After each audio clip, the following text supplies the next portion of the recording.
Welcome to episode 11 of Against the Shadow, Lord of the Rings campaign. It is quiet in this valley that you had ambushed the orcs in. You can occasionally hear the grunts or groans of the dying orc. Occasionally, still, and like rocks grinding against each other as like rocks under the weight of others begin to like shift and stuff. But you've moved your way back into the cave that you initially had been in. But apart from those noises, groans, and grinding rocks, it is quiet. You've lit a fire in this cave that you have made your home, and you've been sitting here for a couple of hours as Syrian recovers, still unconscious. It's up to you.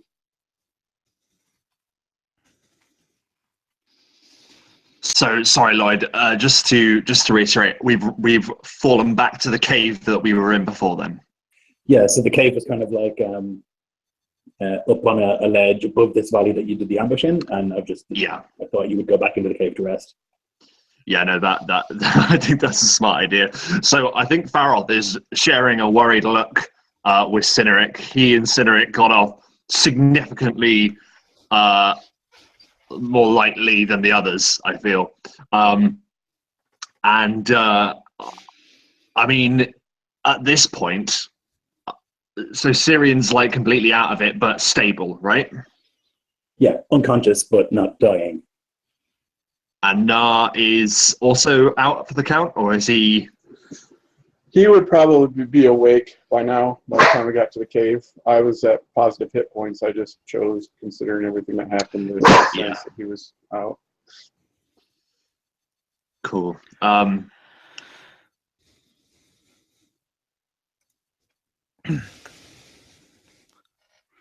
don't think we can stay here.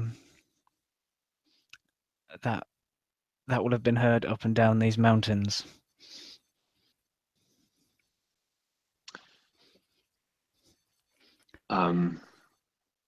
Faroth shoots another glance out of the cave, and the events that happened leading up to this point still are running through his mind, watching countless amounts of rock and ice tumbling down the cliff face towards his companions, and under his command to do so.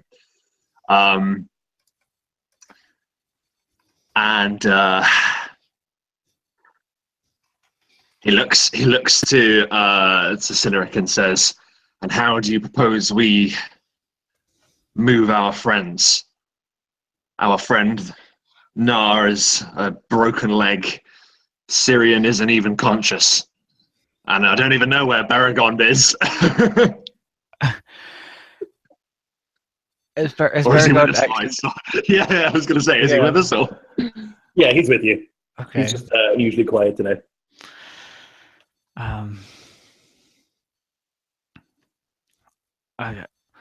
I mean, we have some horses. We could load them up and try push out to a different spot. If they're already chasing people like this Erlandor, anyone we haven't killed with that rock slide is probably heading in this direction right now. Faroth would look over to Beragond, and I'll take a liberty here, but I reckon Beragond would be of the mind to he'd rather move. Beragond is flighty. He wants to get away from danger generally. So I think it would be agreed that we should get moving as quickly as possible. How many horses do we have? We have obviously CRO, but I don't remember if my horse made it this far. I think it did. I don't know. I don't think you had lost him. Sorry, excuse me. Any horses since you'd left the Mirkwood? At least I don't remember you losing any since Mirkwood. Okay. So you should all have a horse. Except for Erlandor. Yes, except Verlinder. And how is he looking, by the way, considering his ordeal? He is gaunt to the point of like skeletal. He is trying his best to like put a brave face on, but you can tell that like he just wants to go to sleep. He just wants to like sit and not run. But he'll do what he's told. You can like see that training in him, you know. Farrell's eyes stray to the broadsword that he had given his old rival, wondering whether he would even be able to swing it at this point.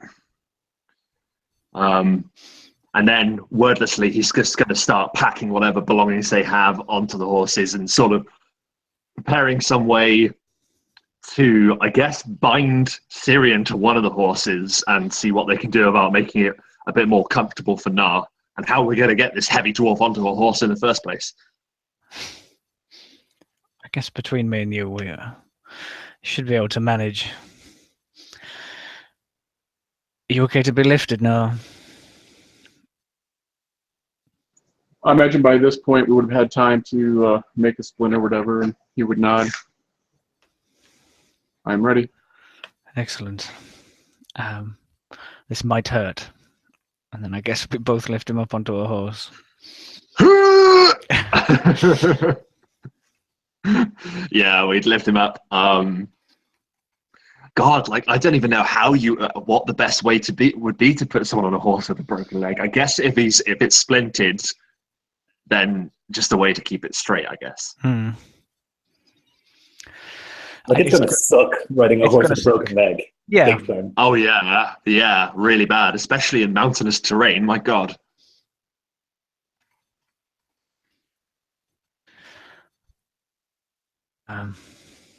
Yeah. He's going to have to grin and bear it, but I mean, Na's born a lot worse.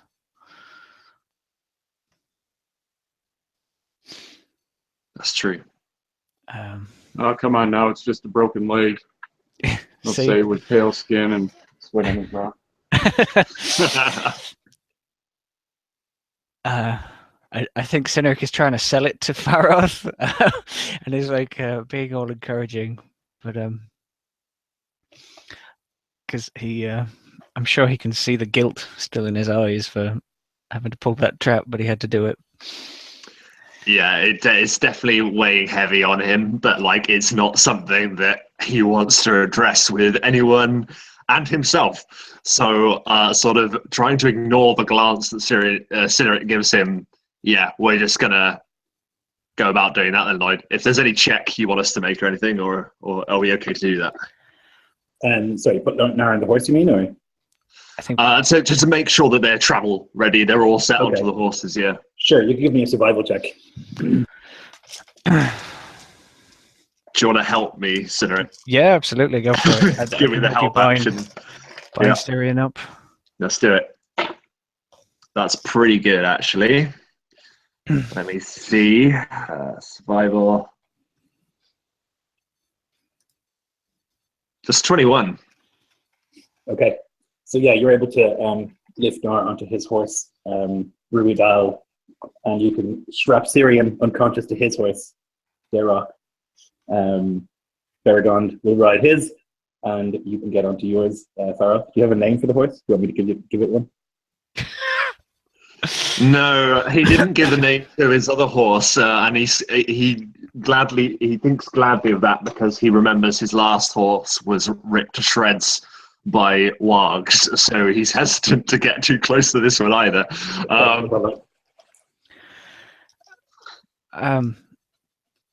Who's Erlindor riding with? If you ride Syrian's horse, you might be able to prop him up. Yes, probably the best idea. A great idea, yes. Right. If you can find us any shelter just between here and our destination, that would be great. But just, I do not think we can stay here. And I know it was hard pressed to find even this cave, but we're going to be trapped if we stay. Yeah. Farrell looks to Erlander, a man who is a ghost of his former self. And he manages a weak smile and he says,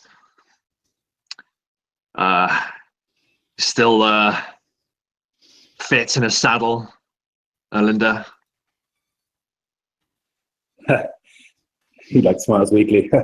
Yeah. It's been a couple of years, but I'm sure never forget.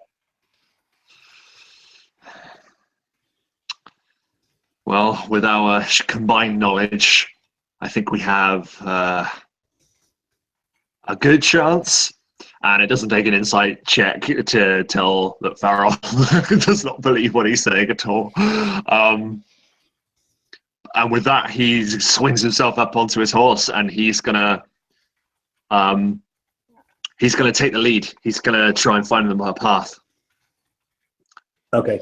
Unless actually, if we're on horseback, it might be better for Cyneric to go first. What do you think? I'm happy to lead until you see familiar territory. Yeah, that's a good idea. If it does help me. So, you begin this journey. You go up that slope that the orcs had come down, heading up into the mountains themselves. Could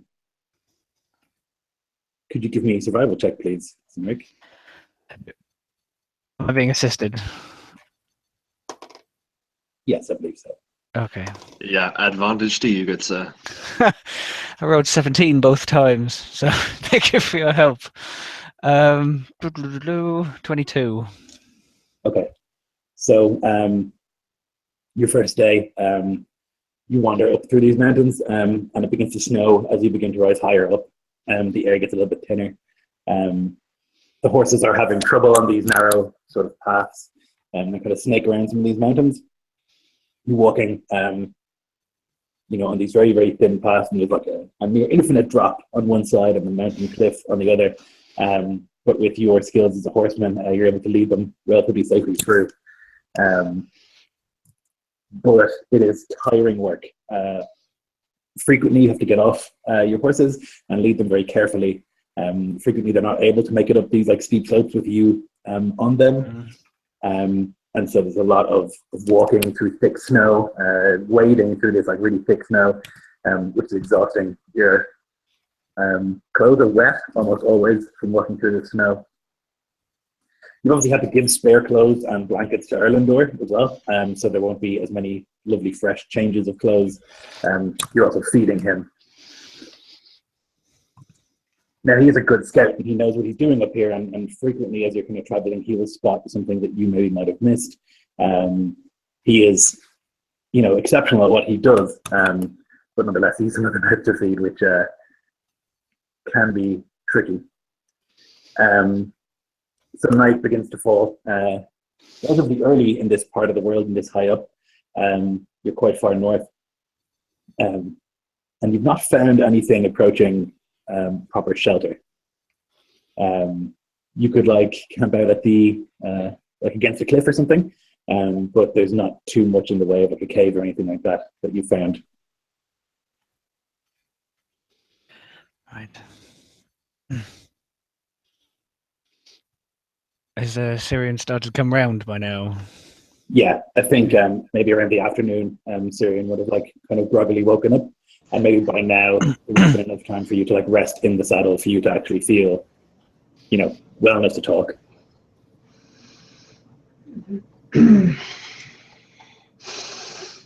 Sure is fresh up here. You had us worried. I had me worried. And you see him put his hand to his throat. It's still very bruised.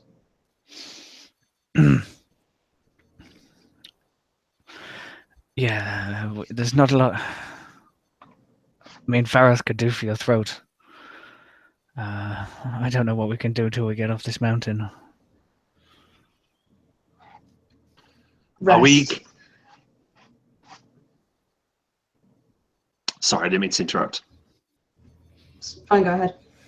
I was just going to ask a question. Are we camped at this moment, Lloyd? It's really up to you. If you wanted to camp here, by the time that it's gotten dark, too dark really to travel in. You are not somewhere that is a good camping place. You are like on one of these relatively thin paths. So you could continue if you wanted to and try and find somewhere better, or you could just stop here and rest here. I think we should press on. I don't like the idea of camping on such a precarious position. But then again, traveling in the dark is near suicide on a mountain. So push on until we can't see anything else, I reckon. Push on until the sun goes down. Yeah.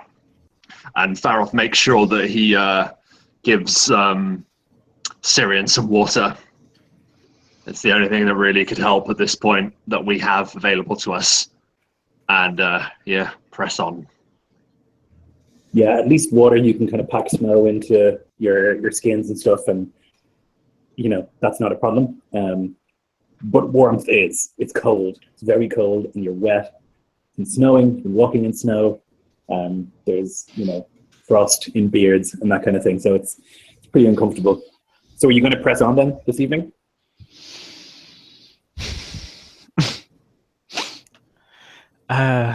What was the title of that stream you did just a moment ago? If we still have some light, and this is a terrible place to find, and we find no shelter here, then yeah, I think I would like to carry on a little bit at least. Okay, well, you could light torches if you wanted to, but it is dark. Right. Oh God.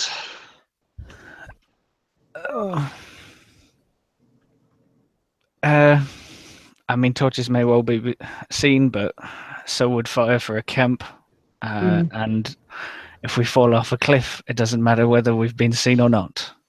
So, yeah, right now, being seen, like, if they come at us on this ledge, we'll have as good a chance as they will. They'll have to follow us up here. Like, let's just keep going. Keep going like this. Yeah. Okay. So you light the torches that you have, and you continue to move along this sort of like ledge as it grows dark. It's quite a frightening experience, as you can only really see maybe 10 or 20 so feet in front of you as you like have this torch lit, and you're like crunching through the snow, leading a horse behind you. The path takes quite a sudden turn, and you're faced with like having to, if you imagine like almost like a right angle turn that you have to do on a cliff face, so you have to like walk very carefully. The issue here is the horses. It's going to be quite difficult to get them around this bend, so I need an animal handling check, please.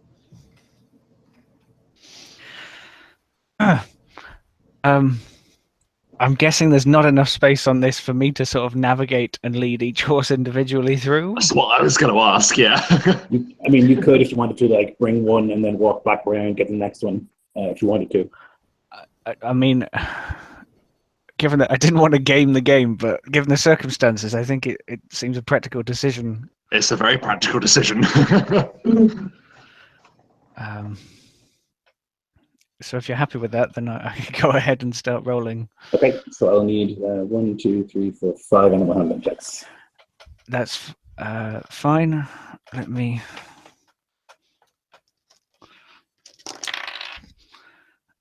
I have advantage and +8, so these are going to be high numbers, hopefully. 24, presumably for Ciaro first. Okay, that one's a bit risky. That's a 14. Okay, that was D4. Excellent. 2. Oh. So as you're leading the horse around, have you people on them still, or what's the situation? No, I think people would get off and I'd lead them round, and it seems so very they're risky. Syrian and Erlandor's horse. As you're leading it around,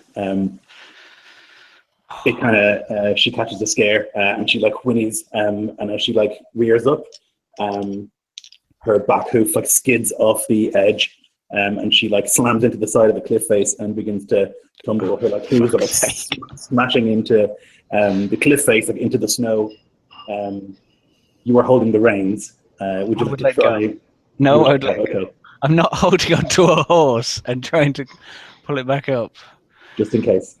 Yeah, so Dayrock then kind of like smashes all the snows all over the place, and then you just like you only for like a second see as she falls into Okay. darkness.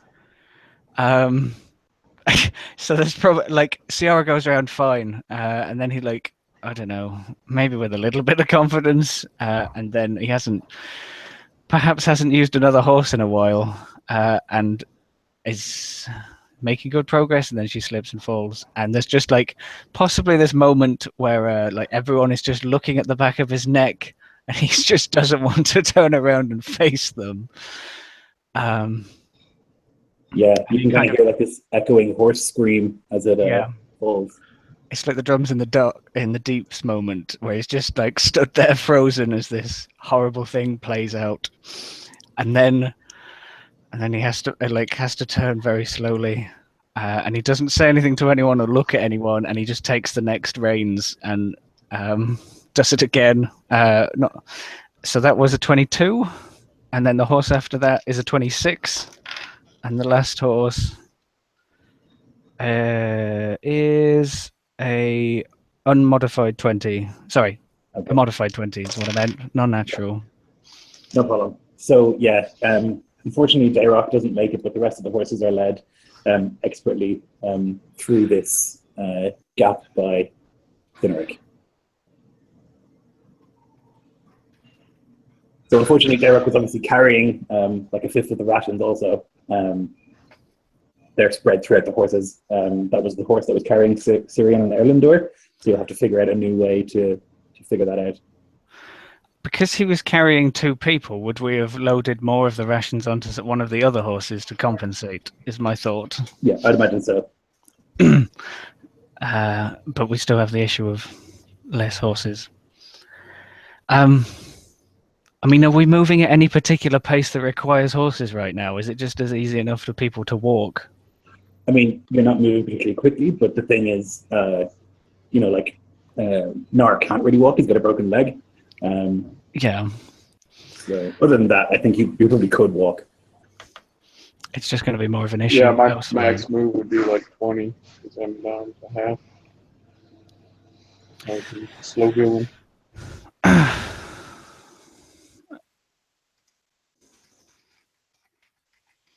I mean, we wouldn't take it from you, Master Dwarf, but perhaps we could walk for a little. Syrian, if you need more rest, by all means, mount up. I can walk a little bit. Just gonna get my legs. And I think Syrian takes one last look over this perilous drop, and then kind of turns and carries on. There's this noise you can hear that starts, kind of sounds like a vibration or something. And as you kind of hear it get closer, it's like this squeaking that gets louder and louder. Could you make a perception check, everyone? Perception was that? Yes, please, perception. 18.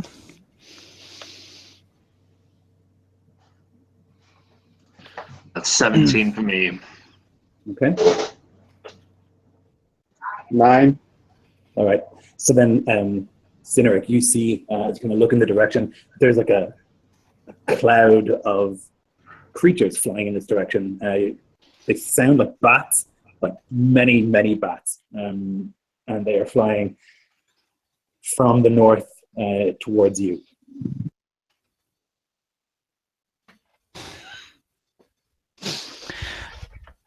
Is there enough cover to hide behind? There's snow. You do have torches out, so. Yeah, I mean, I wondered if we could quickly douse the torches and then hide from the bats as an initial thought, but then we might not be able to hide the horses anyway. I shout bats up ahead, back along this party. I imagine the wind is awful up here. Yeah. And then try and, like, I don't know, point with my torch or something. Sure. Yeah, so you're shouting over this whoosh wind, and you douse your torch. The rest of you douse your torches and hide? And- Or you Yeah. don't? Is that what I don't. I thought that was you had. It was a suggestion. I don't know what... We could try and hide, or we could try fight. Oh, I could shout that over the wind. Hide or fight. Right. Well, I can see well enough in the dark, so I'll go ahead and douse my torch. I'll douse it then. Yeah, that's mine as snow. Okay, so as this like cloud appears, you kind of douse the torch in the snow, and you kind of like crouch down, maybe throwing some snow onto the horses to make them blend in a bit more. As you like crouch down, and there's like huge cloud of bats, like hundreds, thousands maybe, like swarm overhead. They just kind of keep going. They swarm like over you, and then kind of continue upwards through the mountain. But 2 or 3 of them begin circling above, just for a minute, and then another minute, and then they fly off also.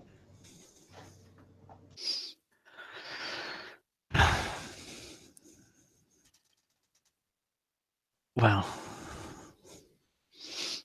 I think we need to somehow double the pace. We've given far too many opportunities to know where we are, and now I'm just realizing, like, do we know that bats and crows and creatures like that can be used to carry messages, or like ill omen, or do we get a sense that these things are like looking at us and doing very unbatly things? I think you would get the impression, yeah, that they're not just bats, you know. And I think you probably would have heard stories about bats being messengers of shadow. Right.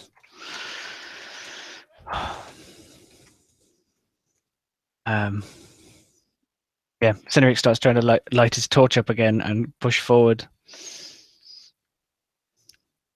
I will not let this mountain be the death of us. And so on you go, further into the night. You continue along this like sort of thin cliff face until finally it opens up into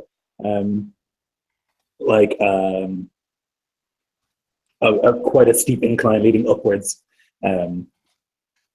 And as you kind of keep going up this for maybe an hour, maybe an hour and a half, eventually you come, there's like an outcropping of rock that sticks out, and it's at least would protect you from the worst of the wind, if you were to shelter there.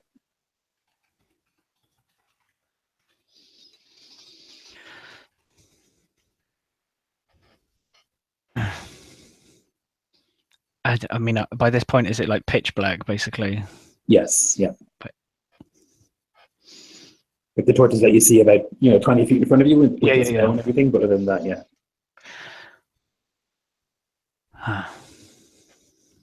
I think this is it for tonight. We can't press on any further. The horses will need to rest. We need to rest. Yeah. And Faroth is going to try and light a fire.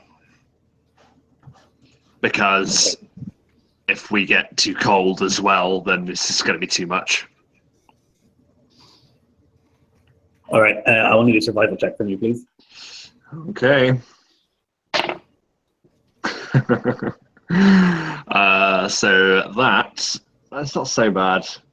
It's an 11. It's not great. Farrell's hands are shaking as he's trying to like get a spark going. Like your hands are like almost frozen into claws from where you've been like holding the reins of the horse, and then as you like finally stop and you have to like physically pull the fingers back to some extent. You take out the tinder and like the kindling that you have and the wood that you brought with you, and just but it's like soaked, and the snow is pretty heavy, and so there's. And the more you do it, the angrier you get. Like, it's been such a fucking miserable day, and you can't even get a goddamn fire started. Yeah, Farrell. Oh, go ahead. As he sees the mounting frustration in Faroth, Nar will move up behind him and lay a hand on his shoulder and say, "Steady, boy." you can do this. And I'll give him my inspiration to make another shot if that's possible. Nice. And he does. He's going to go ahead and try that again. That's much better. That is a 19. Yeah, so this time, after a bit more sparks kind of flying and in the snow, eventually you manage to get like a tiny little bit of an ember going, and you blow onto it, and you get a fire going in the shadow of this outcropping of rock. And oh boy, did it feel nice. You like put your hands in front of the fire and they kind of begin to thaw. The frost in your beard begins to melt, and there's some warmth for the first time in hours. Now I'll say, ha! Give him a rough slap on the shoulder and awkwardly shuffle over and settle down for the fire.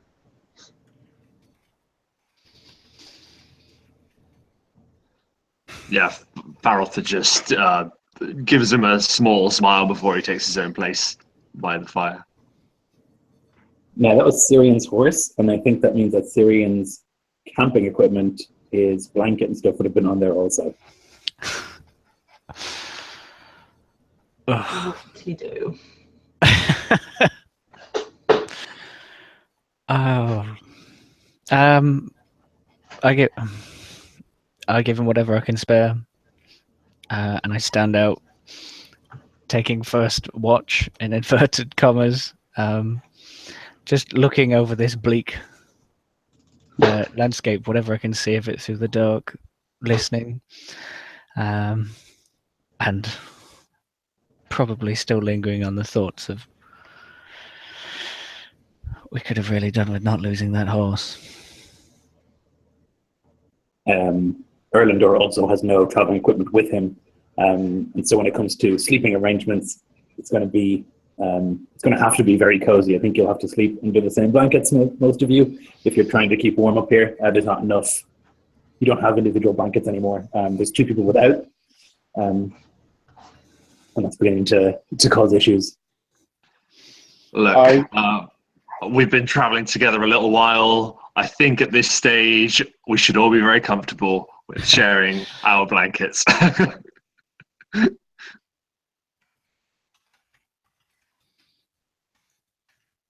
So you make arrangements and you begin to sleep while Syrian keeps watch for the first part. It's uneventful. There's nothing up here. It's just like this blasted landscape of rocks and of snow. The snow is like non-stop, just continues through the night for the first few hours of your watch. But nothing happens. You don't hear any horns in the distance, no howling, just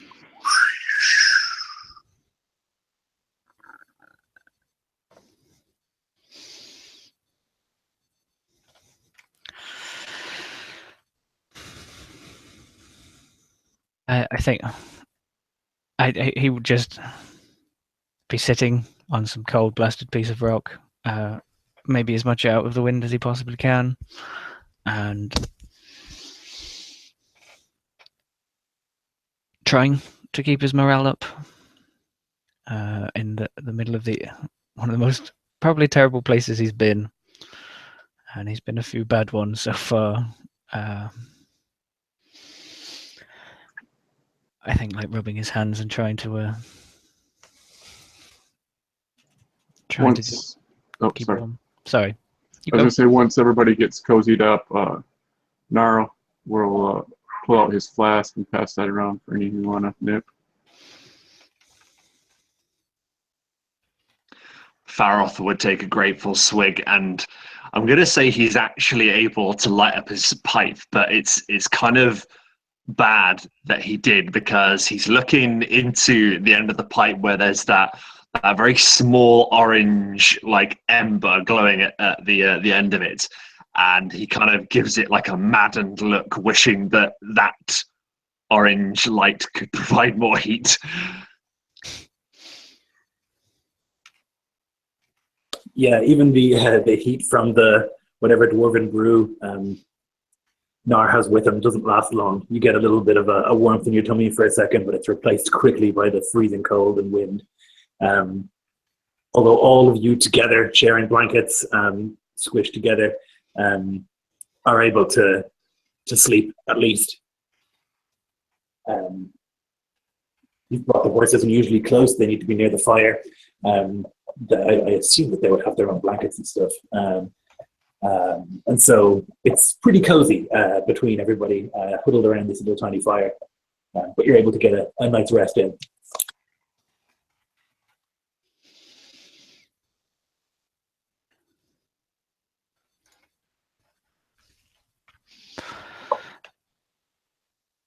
I imagine that's a very grim morning to wake up to.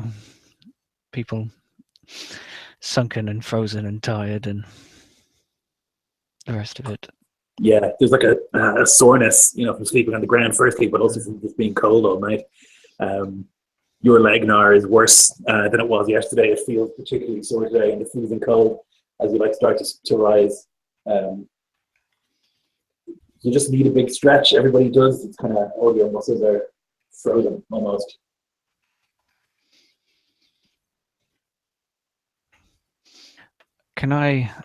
One of the first things I would do would be curious to, in the new dawn light, just look off across the landscape and see if I can see anything, any sign of danger coming for us, or any sort of clear path.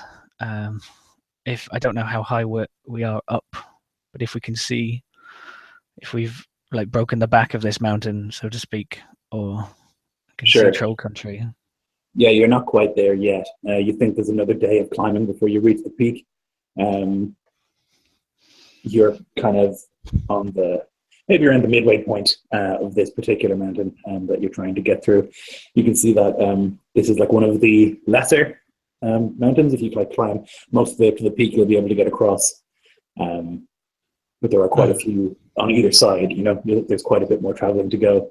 From up here, you can see back towards Mirkwood, but you can't see all the way across yet to the other side. Okay.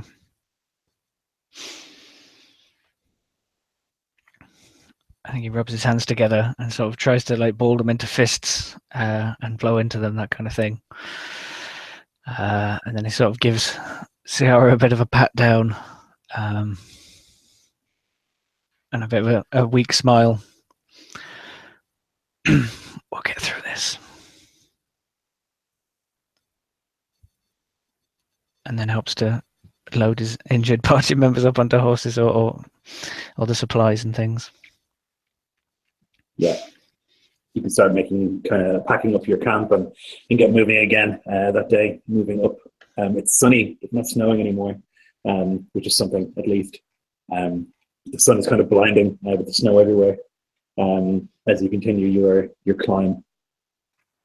Very tiring work, this, climbing a mountain. Even with horses in tow, as I say, frequently you have to get off. It's too steep for the horses to carry you and the stuff and themselves up this hill. So you're doing a lot of walking. It's particularly hard for Nar, who occasionally has to get off the horse and walk with a broken leg through snow that is up to his chest. That is not an easy feat.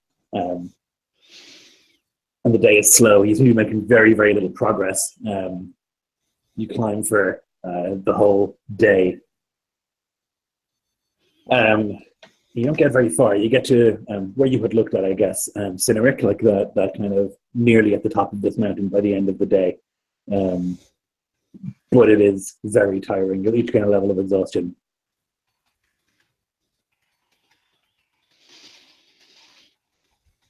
When you're up here,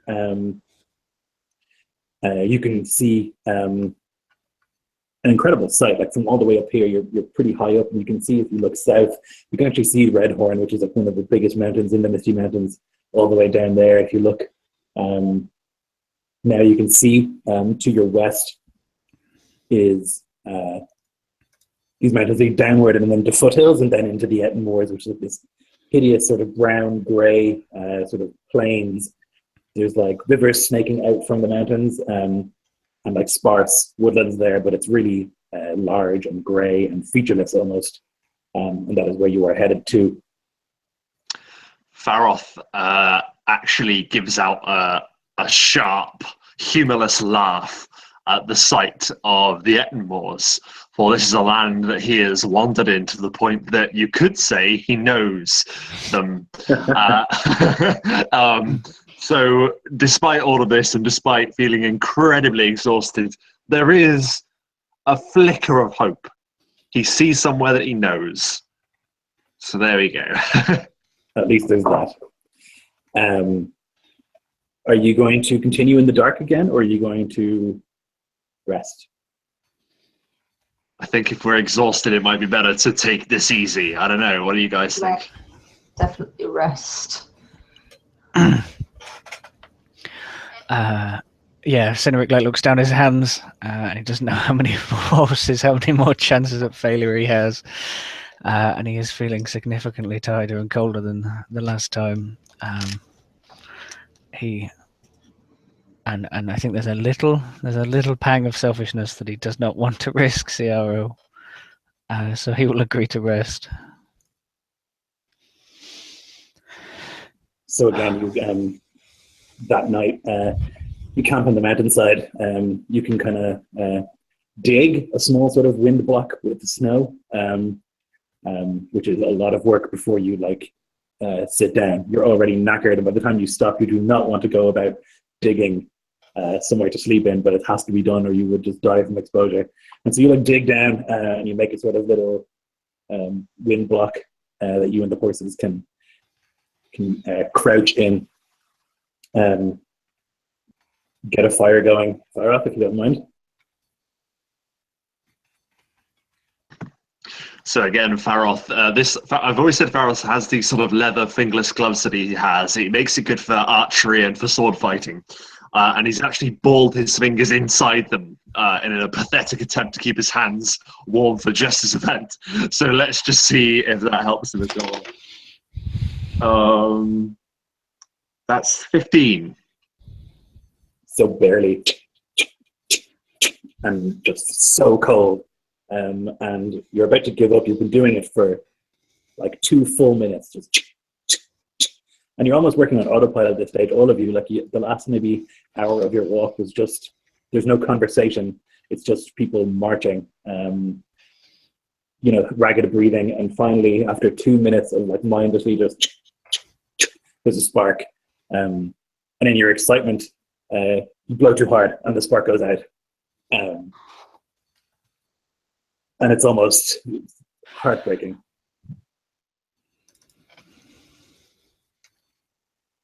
Yeah, Faroth is just stares wildly at the small bits of kindling that are refusing to light. Does that mean, Lloyd, then that I am not able to light a fire tonight?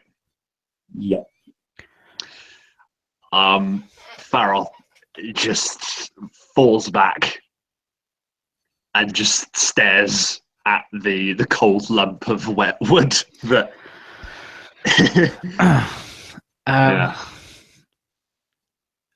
if maybe Sin sees that him fall back, and he can't. He just, as you say, too really exhausted for words.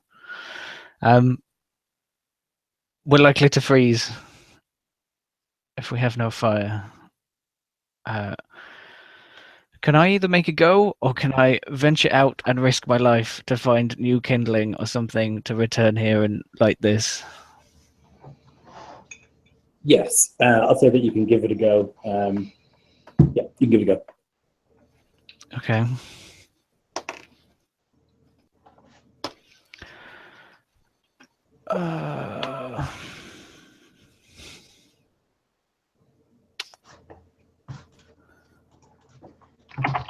Okay. That is, I managed 16. I managed one more. One more is what you need. Oh God, right.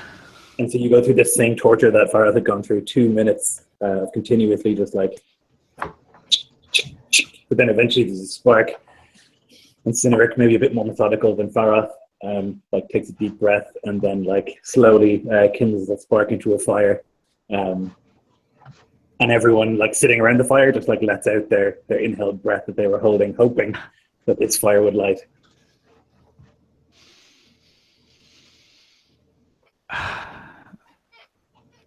Faroth is going to take one for the team for a little bit, and he's actually going to sit with his, because he couldn't light the fire, and because all these mixed feelings of guilt are playing on his mind amidst this freezing cold. He sits with his back to the exposed bit of our camp to protect this tiny fire from the elements, just in case a breeze might rock in and just wipe out what little fire we have.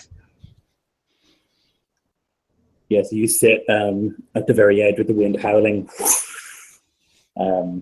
When the wind gets particularly rough, you like move yourself to like block that wind from coming into your camp, stoking the fire as best you can, keeping the fire going through the night. And so the morning comes eventually, though it feels like forever, and it feels like too short if you were sleeping. It comes, and you can continue your journey.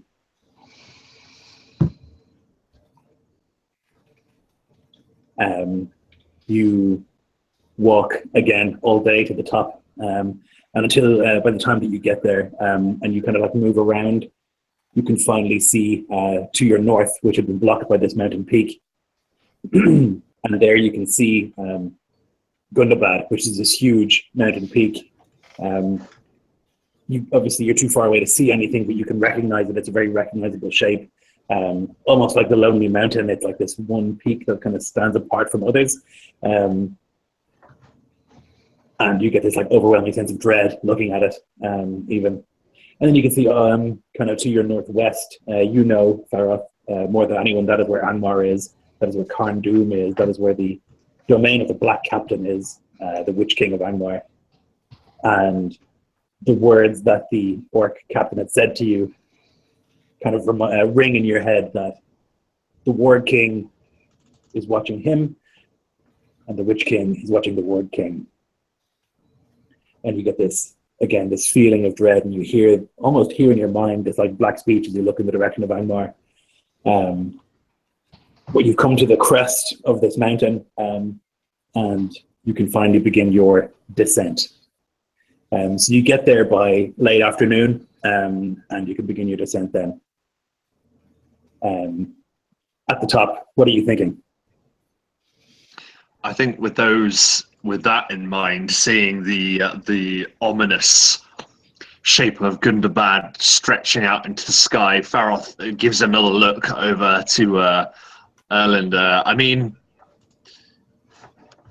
he obviously knows he's been through a lot, and the thoughts of the fell beings that dwell there are playing on his mind as well. But how is Erlander looking? Because we were better off than him when we started on this journey.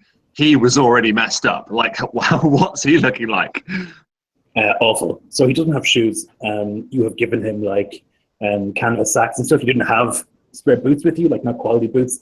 And so he spends a lot of his time shaking, shivering. But he's not complaining. He's managing as best that he can. You've given him spare clothes and stuff like that. He's been eating rationed out food with the rest of you. So he seems to be gaining some strength from that, at least consistent food, and quality food as well. But yeah, he does just seem, he's more on autopilot than anyone else. He just doesn't speak all day. He just trudges along.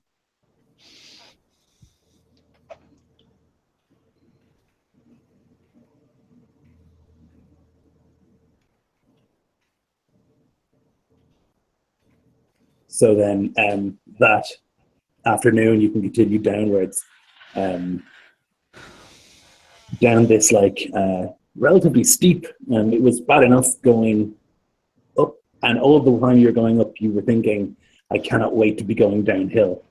But it's actually quite dangerous. The snow is not as tightly packed as you would like, and so it kind of skitters and falls occasionally as you move your way down. The horses have a pretty difficult time getting down. And just before proper nighttime falls, and you're it's early evening, there is a crack, an audible sort of crack that kind of echoes through the mountainside, and a huge sheet of snow about 100 or 150 feet wide, just below where you are, begins to like separate from the mountainside and falls. And smashes its way down the mountainside. The sound of your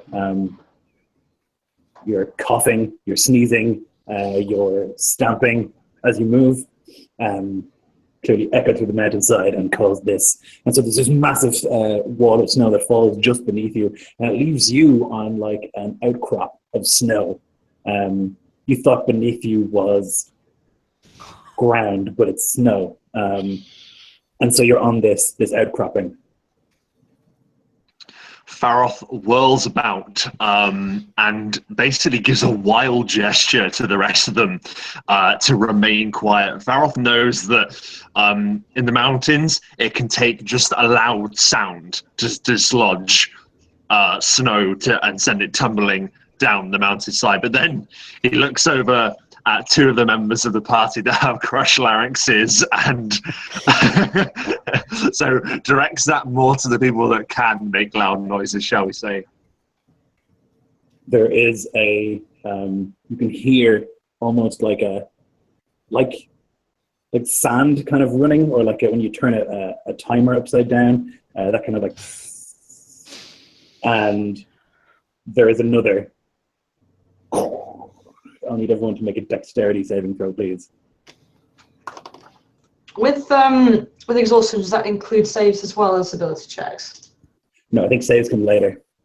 Yeah, saves is the next one. Oh, God. Thought so. Oh, that's quite nice. That's very nice. 22. I got an 18. I got a 21, thankfully. Okay. So we got, yeah, that's all good. What about, sorry, Dan, what did you say, 21? I got a 21, yeah. Almost Nice. critted. Okay. So you, all of you leap back as you feel like the ground begin to give underneath you. Erlander as well, quick as a flash, leaps back. However, the horses I was going to bring them up. are not so quick with their reactions. They're not so light on their feet. And they begin to tumble. There's like this, and the horses begin to like scream and like these like hideous sounds as they begin to like tumble and fall. And they, all of them, including Ciara, begin to fall. And so, As I oh, you want to go? no, go ahead. Just my reaction would be, I don't know how close I am, if I can just try to leap out and grab the reins and, Bottle begin trying to pull him back. I know the value that he has for my companion and what it would do to him if we lost him. So I was going to ask to sacrifice my success to try help CRO. The other thing that's happening is Beragond did not make his save. He is falling. Oh, And so the two of them, Beragond is like, he's got like his hand kind of like in this like outcropping of snow, and it begins to like crack and fall, and he's like holding on with his left hand barely.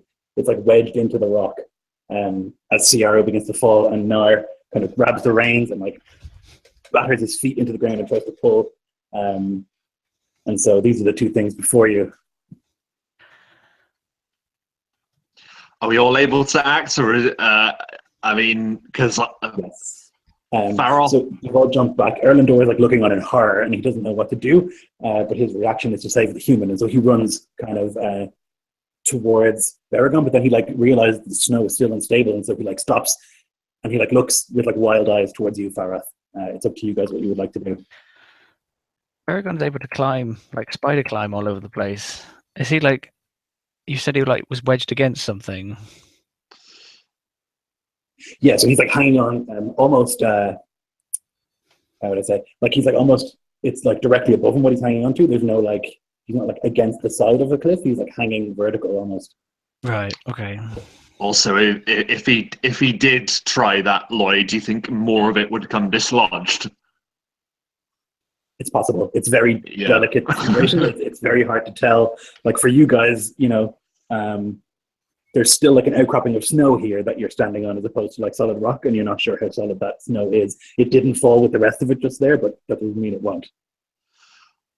Varoth looks to his companions and who are still, not, hanging on for their dear lives, and says,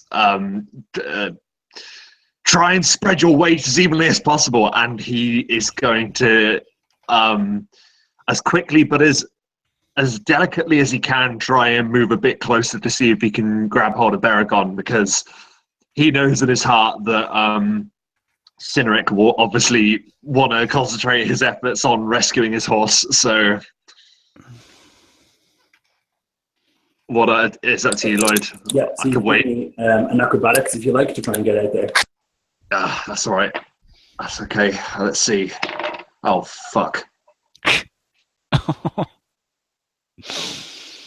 Oh, God.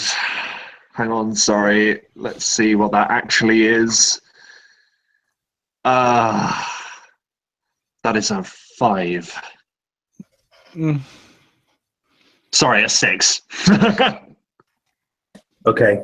Syrian, what are you doing? Syrian would probably be doing something more intuitive, so he would think, as well as spreading his weight, he would try and find or think of something flat he could use. Obviously, there's not that much in terms of equipment, but maybe in terms of like a blanket sort of flatly wrapped around his shoes could sort of just spread things a little bit more. And he's going to sort of carefully make his way across, sort of holding his hands out. Okay, I like it. You can make acrobatic with advantage. Very nice. Wow, except both rolled a 2. Oh, jeez. Oh my Okay. god. Okay. What am I adding to this? Sorry, athletics? Acrobatics. Acrobatics. 5. With Okay. advantage. Yes, they both rolled a 2. Good God. Okay. Now, Nar, you said you were basically like planting yourself and trying to pull Ciara by the reins, right? Correct. Okay. So, Cynric, what are you doing? I would immediately go for Ciaro, and I'm trying to, because I may have pulled horses out of things before, and I don't want to just be purely emotional and stupid on top of a mountain, because I don't think he would be, being a ranger.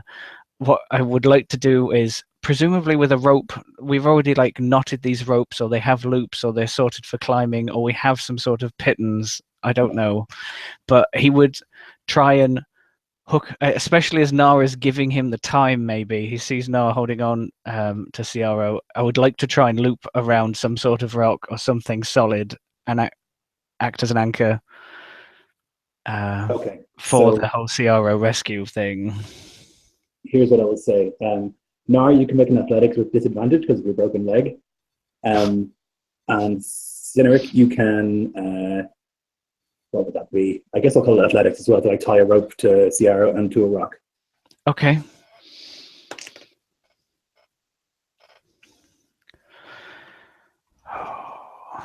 I've been saving an inspiration for a long, long time, and I'm going to use it. And that has changed the dice roll from a 4 to an 18, so that was well used. That's 24, and my inspiration is gone that I've literally held for this moment. this moment. Oh.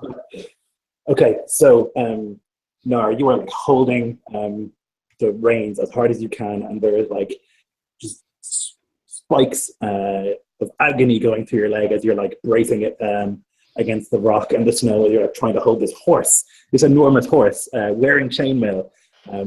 Your muscles are bulging, and there's just agony through your leg. What I will say is 17 was not enough, but if you will worsen the injury to your leg, I will allow you to succeed. Yeah, I mean, he would. He wouldn't even think about what he's doing to himself. He would just continue to push. though he's giving, basically raspy, garbled groans of pain, and you can feel, his joints being stretched, and his leg is like icy fire that's shooting pain all through his body. He's just, in that moment, and he'll continue to heave. So you're like heaving and heaving, and as you like tie the rope in place, there's enough time. Nar buys you enough time to tie that rope in place and get it all settled. And just as you like have that rope in place, there is a crack, an audible sort of snap as Nar's leg snaps. At which point he'll fall back into the snow unconscious. Yes, I think that's appropriate. The rope though holds Ciara. She is like frantically with her front legs like hammering against the snow, trying to like find a place to find solid ground. And she's like been kicking away the snow in her panic, and so there's like a groove there. But the rope holds, and so as she begins to fall, there's just this like twang, but the rope does hold, and she continues to like try and bring her way up there. The other horses are nowhere to be seen. Farath and Syrian, you are both trying to move as quietly and as evenly and as skillfully as possible across this snow, but the weight of both of you all at the same time begins to shake the snow itself, and there's like a rumble, and a clod of snow falls on top of Baragon, smacks him in the face. You lose sight of him, and he, as you see, he has fallen, and he is falling. What would you like to do? So, ignoring the fact that Faroth said, try and spread your weight as evenly as possible, Yeah, same. and then it did exactly not that. Ignoring that, he is going to... I mean, can I see that he's falling, Lloyd? Yes, I mean, you would have seen like this like thunk of snow hit him, and then you would have seen like, you would have been able to just see like the top of his hand, I guess, holding on, and now it's gone. Faroth is going to do something really stupid. Lloyd, would you say that he has rope, would he be able to grab it off himself really quickly? How do you mean? Like pull it out of your pack? Yeah, but basically pull it from my pack here really quick. Like, Sure. He is going to... He's going to fling one end of it to Syrian, and he is going to hold the other end and jump off the edge of the cliff. Oh Oh god. my god, yes. I'm sort of like, I've got this rope, like, what are you doing? Okay. And then sort of hold it tightly the last And one. I'm hoping Syrian might have a chance to maybe anchor it around something, but like it's literally a second to react, so I don't mind if it doesn't work. It's But my what's the own point? It's snow. So Yeah. everyone has It's inspiration. so snowy, You man. should all have inspiration for this crazy scene that's happening. You, Farah, like grab the rope, and I guess you like maybe like double it around your wrist, and then you like leap off the edge of this mountain, looking at an almost infinite drop below. Syrian, you like have this rope that's thrown at your feet, and you like grab it, and you like wrap it around your arms and just like try and hold on, and it's just like you can just see the rope kind of like it's coiled, and then it's just uncoiling as Farah has leaped off the side. Ciaru and Cineric, she is hanging there from that rope, barely connected to the cliff. What would you like to do? Can I either try and, with more rope, like Nar's rope or someone else's rope, to try and secure like another part of her, and like be able to like, or like, either can I try pull her up with a rope existing, use another rope to make the situation better, or like use animal handling to like calm her down and stop her flailing so she doesn't put herself in a worse position? You could do any of those two things. I think animal handling is the easiest one to do for now, to try and calm her, because she is just panicking. Yeah, okay. So I I'll do the animal handling thing to try and stop the situation from getting any worse, and maybe make it easier for me later on. That non-natural 20. Okay. Yeah. So I like, as she's kicking away or something, I like drop down to be as close to her as possible, and then like try like whisper into her ears, or whisper as close as I can, and just like hoarse whisper, and gently she slowly stops kicking so much and regains some sort of composure, to at least not make the situation any worse.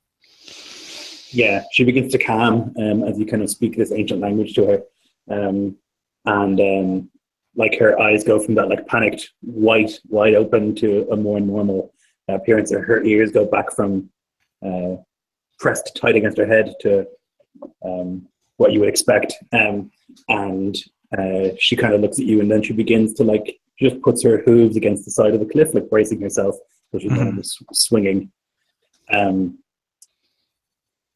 Right, Farah, you've jumped off the cliff. You can see as you are tumbling below that Beragond is falling, free falling off this cliff. He's got this look on his face of like utter shock and surprise. Like first of all that he's fallen, but secondly, like he was certain that he was dead, but then he like sees this impossible thing where you like leap over the cliff after him, and you have this like moment of eye contact as he like looks at you, and there's like love and adoration in his face. Now, I'm not going to get into how gravity works because I don't know. So what I'm going to say is you can make an athletics check to fall faster. I absolutely can, and the snow sort of like Baroth is basically smashing through like clumps of snow as he's falling, and he's going to reach forward desperately. This rope is tied around him, so hopefully. Okay, that's not so bad. That's not so bad. That is a 19. Okay. So you begin to, as you're falling, you like tuck in your arms and your legs, and you try and point yourself downwards, and you begin falling towards Beragond. You're getting closer and closer, and he reaches out a hand, and you reach out yours, and you can grasp his wrist with a clap as you grab him, and you continue to fall. Now, Syrian, I need you to make an athletics check. You want to become the strongest man in Middle Earth. Okay, yeah, disadvantage, and okay, nothing to add. Yep, 2. Oh man. Well, we are exhausted. So it should, it's an ability check. Yeah, you're right. Yeah. So did you say we had advantage or inspiration? You do have inspiration, yeah. We all have inspiration at the minute. Oh shit! I completely forgot that. And if you had time to put it around a rock, that might also give you something. Yeah. So I use my inspiration then for that. Sure, you had time if you wanted to do something rather than just like try and pull the rope. You could try and tie it to a rock or something, or you could just make the athletics check. Okay, cool. In that case, that'll be a 16. Okay, so you are not the strongest of men. That's not your job in this party. It's not your job to be the warrior. I have the strongest brain, okay? Yes, that is your job. And as you know, Farah throws you the rope. You look at him with this look of like, "What are you doing? This is not. I can't do this." And you like grab the rope and wrap it around your arms, and you like pull it tight, and then there's like a twang, just like you heard when Siaru fell, and it like pulls you forward. You like dig your feet into the snow, and it comes to a stop, incredibly, barely. You're holding onto it, and the pain in your arms is unbelievable. You've like wrapped it around your arms a few times, but already like the blood is starting to go, and you're just like desperately trying to hold on to it. Farath and Beragond, there is a twang. I need you to make an athletics check, please. Farath. Yep, and it's almost like, oh my goodness me, the pain that would cause. Okay, that's 15. I used it. Oh, you used it. I think You got given it for leaping off a cliff. Yeah. Did you? Oh use it? yeah. I don't know. I don't think I did, but for now, because I didn't say, I will stick with the 15. It might be okay. It might not be okay. Let's find out. So what do you think Baragon just rolled? It's a natural 20. So you begin to let as the twang smashes into your left arm and almost like pulls it from the socket. You are like torn between two incredibly heavy weights, like one crushing pain in your left arm and then the other from your right arm as you're holding Baragon. And as like you are almost torn apart, your hand lets go. But Baragon takes his other hand and he like slaps it around like your waist, like where your back is, and begins to pull himself up, and so he is secure. He then pulls himself up and wraps his legs around you, so he's not going to be falling. It's a comical sight, but it will probably keep him alive. And Faroth is just going to stare at Baragon and just said, "You are not leaving us just yet, son of Gondor." Thank you, Captain. And so Syrian at the top of this cliff is just holding onto this rope, and we go back to Ciaru and Cineric. Noah hasn't had a go, but I know his leg is broken. Yes. Nora, I will let you make a con save to wake back up if you like. I could be shaking him a little bit in thanks. Like Sure. once Ciara was like stable, I like turn to him. You beautiful dwarf! Wake up!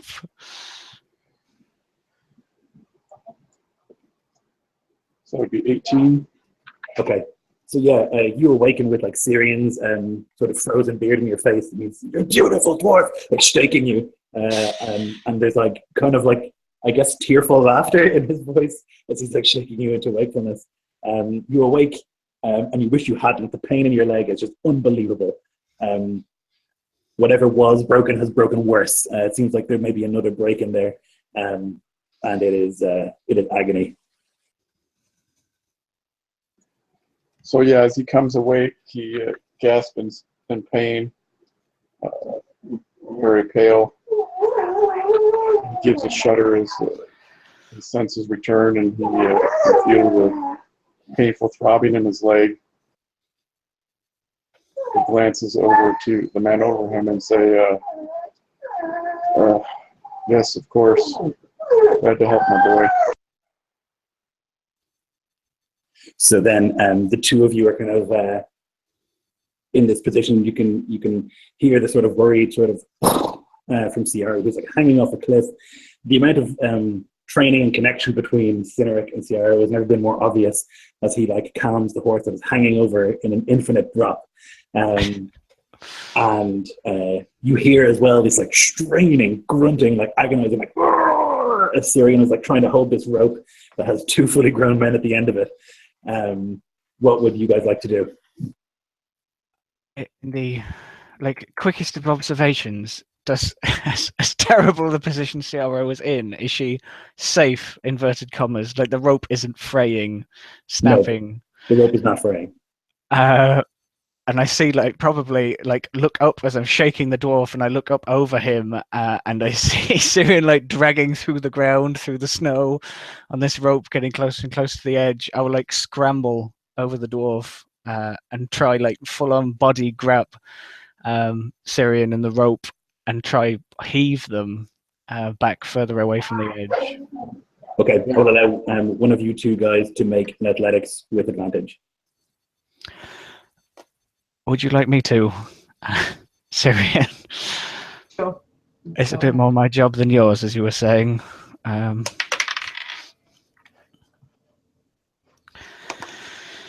Oh, okay.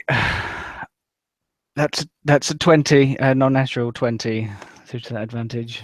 Okay, so you like grab Syrian and you like start like between the two of you, kind of like fist over fist, like pulling the rope back up. Yeah.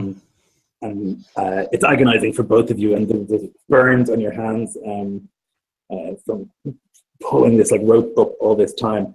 Farath and Baragon, you're in this strange comical position where you are like now helpless. You are just hanging onto this rope for dear life. It's like wrapped around your wrist many times as Baragon hangs onto you, and you are beginning to be pulled up. And it takes a couple of minutes of this continuous like one after the other pulling. I would imagine calls of heave as you'd be pulling this rope, but eventually, to your delight, you see like a hand come over the top that grabs on, and another, and then comically, you see Baragon like walk over the top of those hands with his strange boots. He like runs over the top of Farath and like runs along and grabs the rope and begins to pull as well. And you are all back up.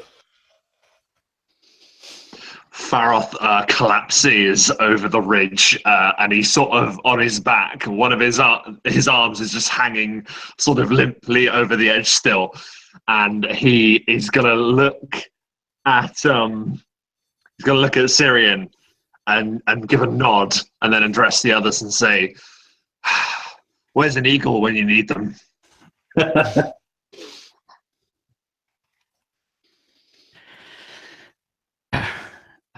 I probably arm still burning from pulling him up. As soon as like they start coming up and over it, I go back to tend to Ciara and trying to guide her up the ledge. Yeah. Again with my own strength. Erlendor has been by that rope, just like watching it and ready to call if anything happened. And he's kind of sitting there crouching. And he looks at you and he says, "How are we going to lift the horse? How?" I turn to him like almost like just buzzing with exhilaration and pain. We're gonna lift this horse any way we can. She's the reason we were alive.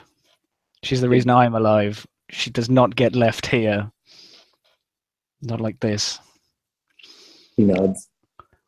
He basically like forces him onto that rope and starts pulling.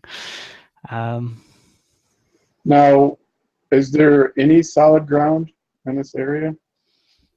Not that you can see. Farath would have seen that there is like a cliff face underneath, although where exactly it connects to the snow you're standing on is not so clear.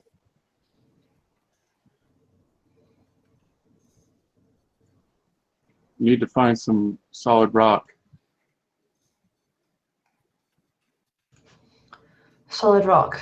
And I can see if I can maybe tend to her. I'm not one with animals, but we are similar in some ways as men and horses.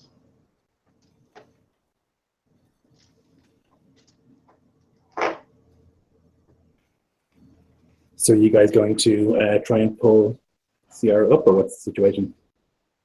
I'm already trying. I think the adrenaline is still running through Farath, so he will help where he can, but at the same time, he's still sort of just in shock for what has just happened. He didn't think about what he was doing, and he's only now thinking about it, and he's in a bit of a state, but he'll do his best to help. Okay. At this point, what Nara wants to do is just roll over and go to sleep. Seeing the situation and what they're set to do, he's going to push to his feet, heavily leaning on his good leg. He'll sigh as he closes his eyes a minute, and then he's going to allow his rage to take him as he grabs over the rope and begins pulling what he can with one leg. Awesome. So with all of you now at this rope, just like pulling as hard as you can, and Nar in this like almost trance where he has like blocked out the pain from his leg and he's just like pulling, and you can hear like awful sort of like grinding noises coming from the leg as he like puts weight on it to pull.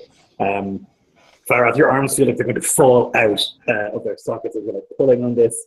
Your arm is your left arm is so weak from that jump and grab or whatever. Between all of you, and again, you're able to pull Ciara back onto the surface. When she crests over the top, she like puts her hooves into the snow and like moves a couple of steps. She comes over exactly where you are, Cineric, and then she just like lays down on the ground. As she's pulled up and the tension on the rope falls lax, the pain just becomes too much, even in his rage, and he like stumbles back, his weight going on his leg as he just crumples down into the snow, crying out in pain. I kind of look across to Nar and to the horse and look at the others as though to say, who do I attend to first? See to the dwarf. All right. And I'm going to do my signature hands of the healer move. Because why not? I need to spend a hit die and make a roll. Ooh. Okay, that is 14 hit points back as I lay my hands on your joints, Nar. Try and put some of them back in place, or at least relieve the pain. Yeah, so I'll say that will take 4 days off the recovery time for his leg. So like you begin to set it again, you can see that there is a second break in the leg. And so you're able to like set it with splints and stuff and keep it in place. And that will take 4 days off his recovery time. So what am I looking at now? Was that -4? You were it went up by a week after the second break. Right. Mm-hmm. And you were on 2 weeks, I think, already. So 21, so 17 days. Yeah. Wow. Good times. So there's just like a group sort of like exhalation of relief as everyone, well, not the horses, but almost everyone is here again. Like even Ciara was just like breathing heavily and like trying to relax here at the moment.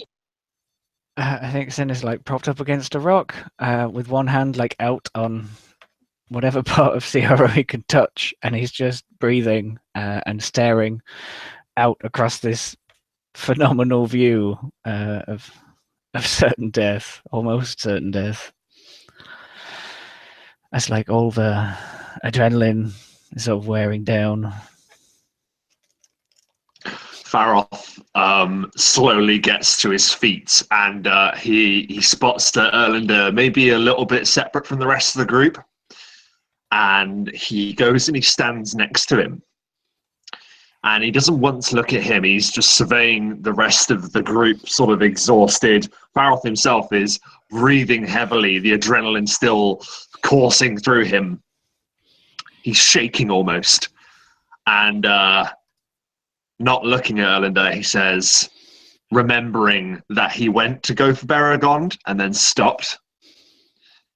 He says, next time, brother, you do not hesitate. And then he goes and sits down next to Nar without waiting for a response. Yeah, he kind of stands looking out over the view, and he kind of nods to himself.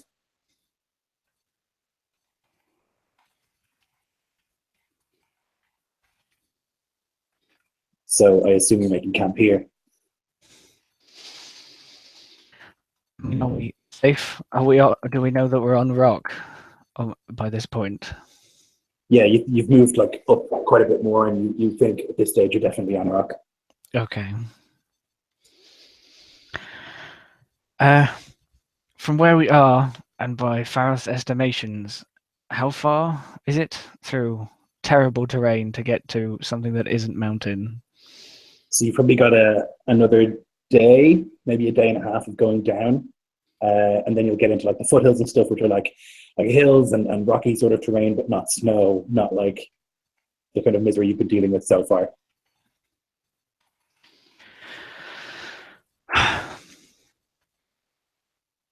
We only have CRO. All of our other supplies are gone. Not only did I want to save her life, but I think what she's carrying on her back may save ours. I presume at this point we have food for like a day or two left. I don't know how much we really set down. If you would be strictly rationing, you might have another day of food. Right. And we have now definitely not enough blankets to survive any more snow. I know we are battered and broken and exhausted. And after some rest and recuperation, I think we don't have a choice. We can't stop until we reach the foothills. At least get out of this snow. We need to be able to hunt and gather and survive. And Faroth, every modicum of his being is wanting to turn around to Cynric and disagree and argue and say, no, we have to rest, but he knows in his heart he's right. Looking down at Nar having sacrificed his healing his healing process in that horrible grinding noise is echoing in his ears, and grimly he goes about seeing what they can do to, I don't know, maybe put Nar on Ciaro. Is that and you That's the lead only option. Cynric? It has to be. It's got to be. Yeah. Oh man.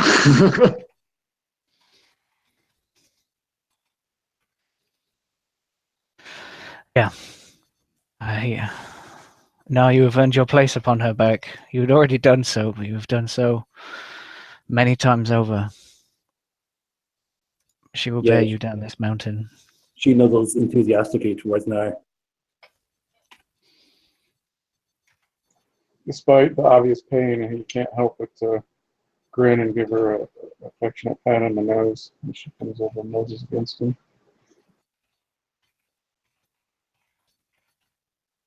So you're going to continue down this mountain. I think we'll take a quick break first. I'm going to grab a cup of tea and stress smoke. That was very frightening. That was really frightening. That was brutal. You've almost you could have TPK'd the party with the environment to have come so far. Leap of faith. Look. My God. Right, sit a sec. Yep, I'll be back in a sec, guys.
Whew.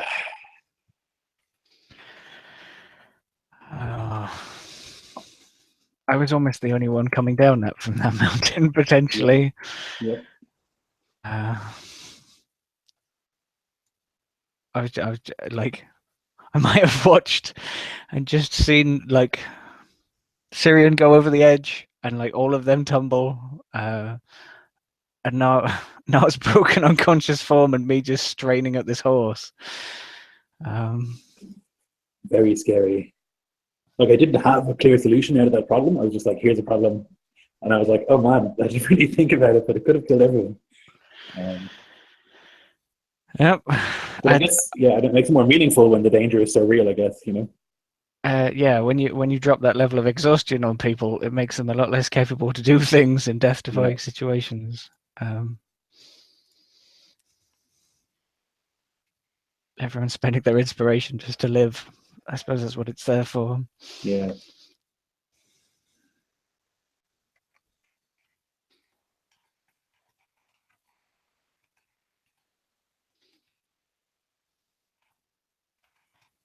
I think if Kai's had been here, and Barrett had fallen, it would have been him or Ciara, but I think because he's not here, that would have been pretty shitty.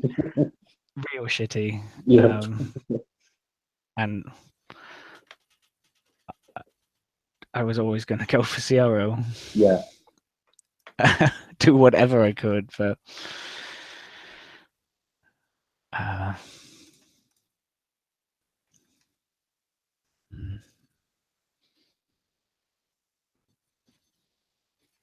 So now you just have a casual walk down the mountain and then through the Etmoors, and then you're in Einor. yay.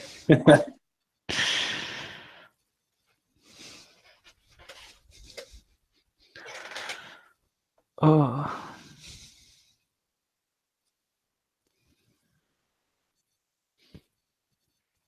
I had thought from the beginning with all the other horses going over, like if they all went over, we don't have anything and we just starve navigating down this mountain, and then we would have to like carry Nar and all the rest of it.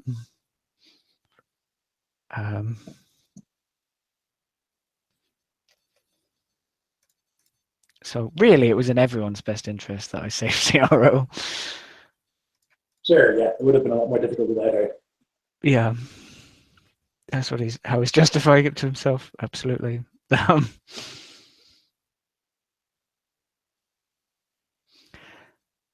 When a few times now, because you don't really swear in Lord of the Rings, but like a few times now, but just then with Elendor, like, how are we going to lift this horse? I was going any fucking way we can. Yeah. I just wanted to bellow into his face, and I was like, oh, I should be more poetic than that. Yeah, sometimes there's no room for it though. Yeah, but they like, I don't know. You could swear in Dwarvish or Elvish. That's true. I could find the swear words for that. That was not so courteous. Yeah, I mean, emotions are running high there for sure, you know? Yeah, I think swearing is realistic, but also then Lord of the Rings isn't always entirely realistic. They always have the right thing to say, even in times of peril. So I was trying not to break that poetry.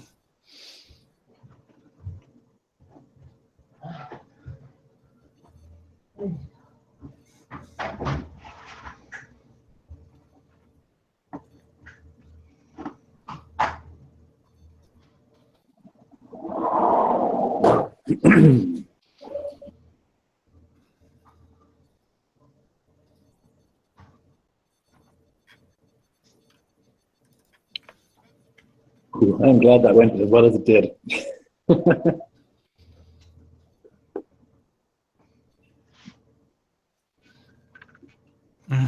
It's like the environment is the murder hobo.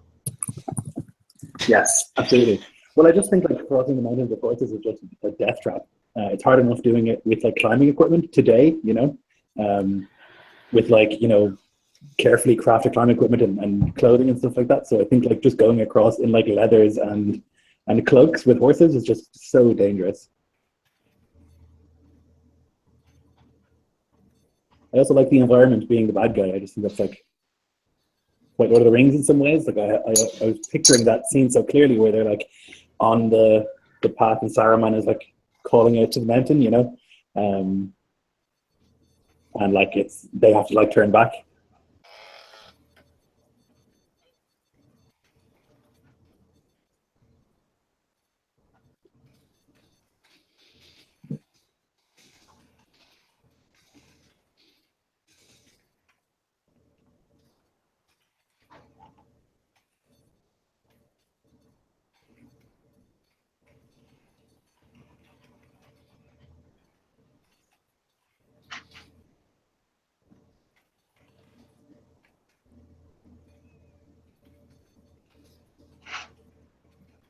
That was pretty gnarly. Syrian saving the day there by holding up Farath and Baragon. That was great. Mm-hmm. I'm the super scholar. I was very surprised you were that lenient, Lloyd. I was thinking I've got to do this because otherwise Baragon is gone, but I thought this is probably not going to work very well. Yeah, I mean, I think like if it was Iskloft, he'd be dead. But I think in Lord of the Rings, it struck me as a very kind of Tolkien-esque gesture, you know. Oh yeah, and like that kind of heroism is much more at home in this kind of world. So I was like, no, it has to work. I mean, it nearly didn't. You rolled well, but it nearly didn't work. The da da da da da da da da da was playing in my head as I was doing it, so that was something pretty awesome. So you guys continue the next morning after getting a rest in. Oh, you don't get a rest, right? You keep going. Is what you said, yeah? So that evening then, as evening turns to night, you continue your descent. And very careful as you move kind of in single file. You have, I imagine, tied ropes around each other at this stage to ensure that nobody falls off the cliff again. And you're walking kind of down through the snow through the night. Now it's at this stage more than any, you're barely conscious as you walk. So tired, so exhausted, like there's burning agony in many of your muscles and joints and bones as you continue down the mountainside. And so many of you can just are like looking straight ahead, and it's just like endless sort of trudge as you work your way down the mountainside. But you finally, as kind of dawn begins to break, you find yourself at the base, in the foothills of this mountain. Finally, the snow has lessened. You feel solid earth beneath your feet for the first time in a long time, and you've entered into an area that's a lot of like sort of rocky, sort of craggy areas, lots of ravines and stuff like that. And as you get to the bottom, you kind of finally take a deep breath, exhausted. And then you hear a sound that sends a shiver down your spine. We don't even care to think what that sound might be. A horn or a howl, I'm guessing. Is it a horn, Lloyd? It's a horn, Rob. The fucking horns! Yeah, you hear it on the distance. This horn. It's not near you or coming towards you, but you just hear it, and it kind of reminds you that there are enemies in these mountains. Like the mountain itself is an enemy, but also once you're down from that hideous height, there are things here. And you hear it as you continue to walk. Now, are you going to rest, or are you going to just continue moving? You should keep moving, really. Yeah. We've travelled all this way, and I presume by this point we're out of supplies, like entirely. Yeah. Near enough. We need to distance ourselves from our enemies. Try find maybe somewhere to hide. But we At least find somewhere to hide, yeah. I mean, we have to keep the momentum going. It'll be worse for Nar if we stop and then carry on. That'll be more painful. We just got to keep going. So you keep going. You each get another level of exhaustion as you continue trudging after no sleep, walking through the mountain all night. Now you're in these foothills, and it's kind of a brisk, quite cold day here. Overcast sky as you move through these like crags and these like hills. You can feel like the melting of like the frost in your beard and in your shoes and everything. You begin to squelch as you move.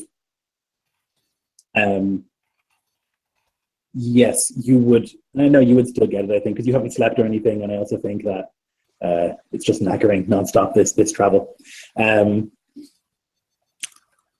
So you continue all day moving through these crags. They look endless, although at this stage, Farah, you kind of vaguely know the kind of layout of this land. You kind of know how these lands work. And so you're able to steer them continuously westward, which is where you're trying to go. And on the second evening, you come to this like rushing river, like white water. And it's kind of like way below you. There's like a big gap, a drop, and there is a ravine. And across this ravine, there is a bridge. It is a rope bridge, and it stands between you and the other side of this area.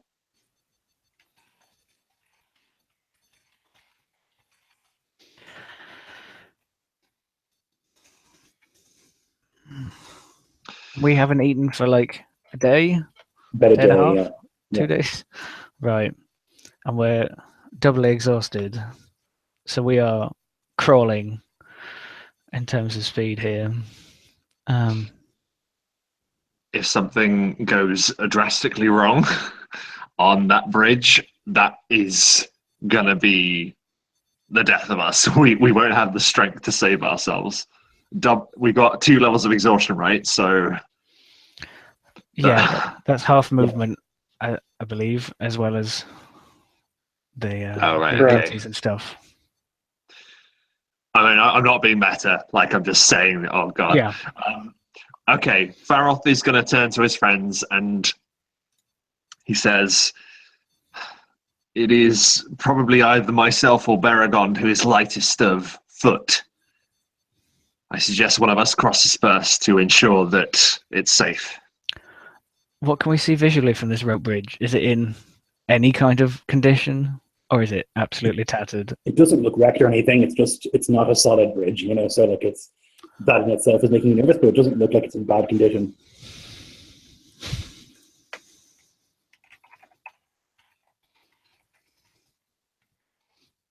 At this point, Mara will be swaying in the saddle, barely conscious, and he'll mumble something, but it'll be completely unintelligible.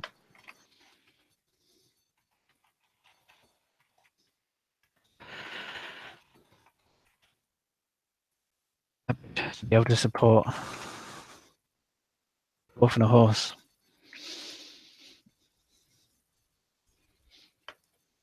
So Baragon says, "I'll go first. If I fall, I can stick to the wall."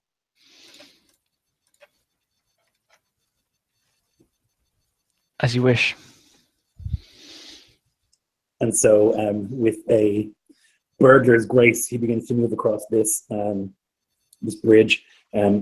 It seems relatively solid. Like, obviously, it's a rope bridge, so there's a bit of swaying or whatever. But he walks as he gets to the middle, testing it. He kind of bounces up and down, and it doesn't fall apart. He gets to the other side, and he smiles and he calls across, "Come on!"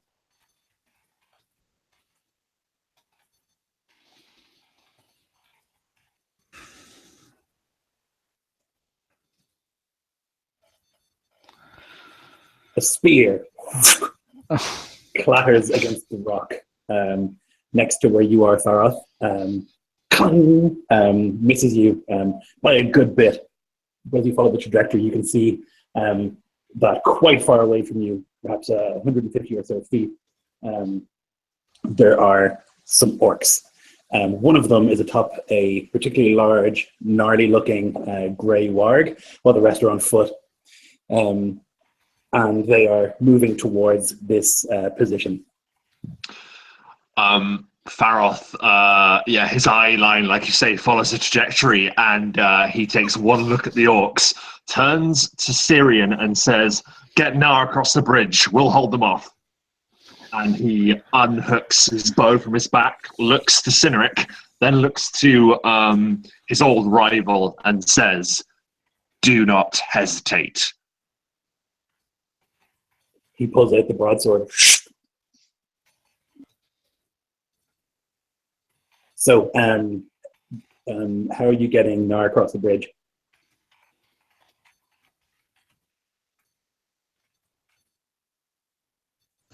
Sorry, I think sort of froze a bit there.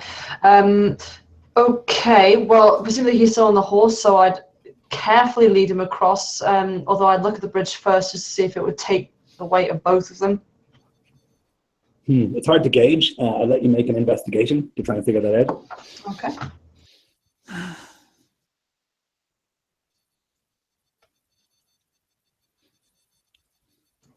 Cool. Okay, that is... Ooh, 21. Okay, yeah, so you think this bridge is actually pretty sturdy. It's held in place on either side by quite a few kind of security ropes and stuff like that. Pretty solid. You think that it probably can take the weight. Yeah, okay, in that case I get them across, not too quickly, but wary of what's happening. I don't sort of dawdle about it. Sure. I'm not too overly careful. So you begin to lead the horse across. An arrow thuds into Erlendorf's shoulder as he's standing there with the sword raised in front of him. He has no shield. He looks to you and he says, "We have to get across the bridge." As the orcs continue, like now they're running, the ones on foot, while the one on the ward kind of is slowly kind of pacing. As I do have a shield, I will turn, presuming they've got like halfway across by now at least. I'll turn to Fareth and Erlendor. Go. Just go. And I'm waiting for them to get like halfway across before I start like trying to get across myself. And I'm trying to just shield all of the arrows and javelins and stuff coming in. So Faroth is going to turn to Erlendor and just give him a nod to say, yeah, off you go. But what Faroth is going to do is provide covering fire from behind the shield. Like, he isn't going anywhere. He's not leaving Cineric to fend off on his own. So Erlendor begins to leave, and like as he takes steps across the bridge, he sees that and he turns and stands next to Cineric as well. You begin to so you come to the end of the bridge. The horse, Syrian, and Nar, you're on the other side. Baragon has taken out his bow, and he's like firing shots, but the York is still too far away for him to do anything useful. And he's calling after you, like, "Captain, come!" As the orcs continue to move.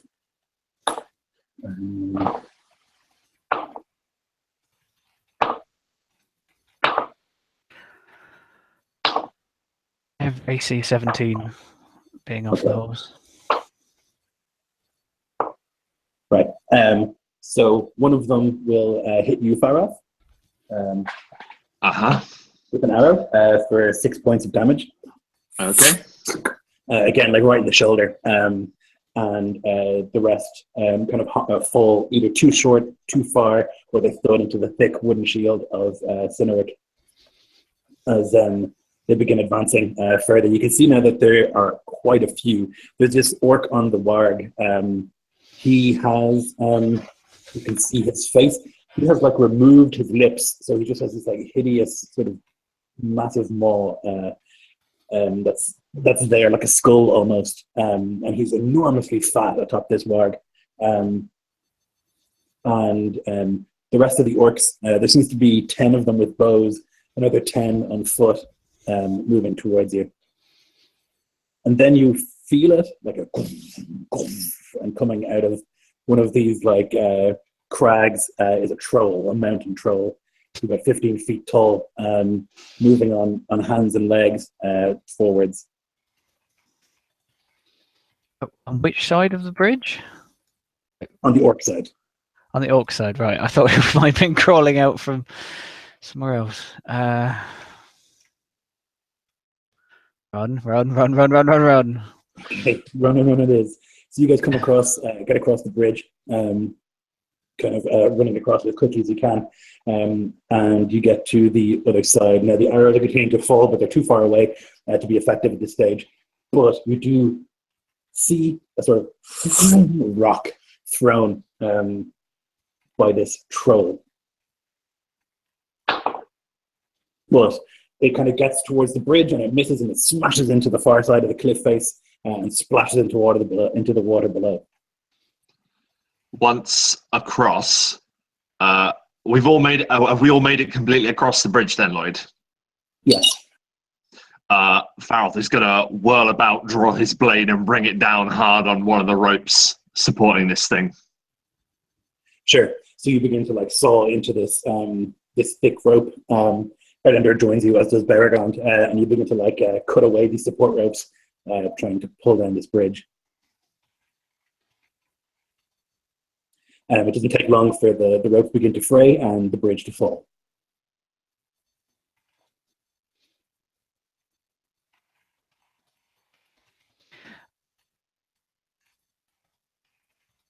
I'm gonna get. We should get our way out of here before another rock hurtles over. Yeah. And he's gonna like take Ciara and start moving. So just utterly exhausted, breathing heavily, ragged breathing, you begin to like jog as quickly as you can, leading Ciara in a trot away from this bridge as it falls behind you. The orcs get to the edge, and this huge orc on the warg calls out, and he says, "You will not escape. You think that you can kill Tugog and leave this place? The Warg King wants your heads, and I will bring them to him." As he like paces back and forth where the fallen bridge was, and he gives Bark some commands in black speech that you two would understand. Basically, find a way around.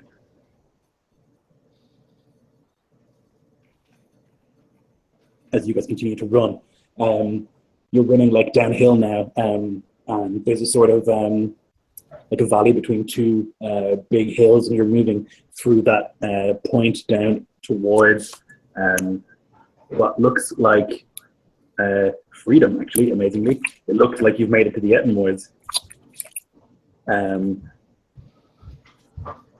And it's just like this grey expanse, and there's like a couple of trees here and there. You can see the rest of that river kind of snaking off to your south.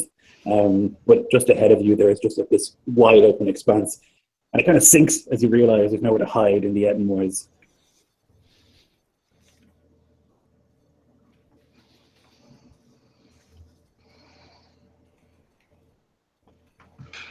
We're in open ground. What do we do?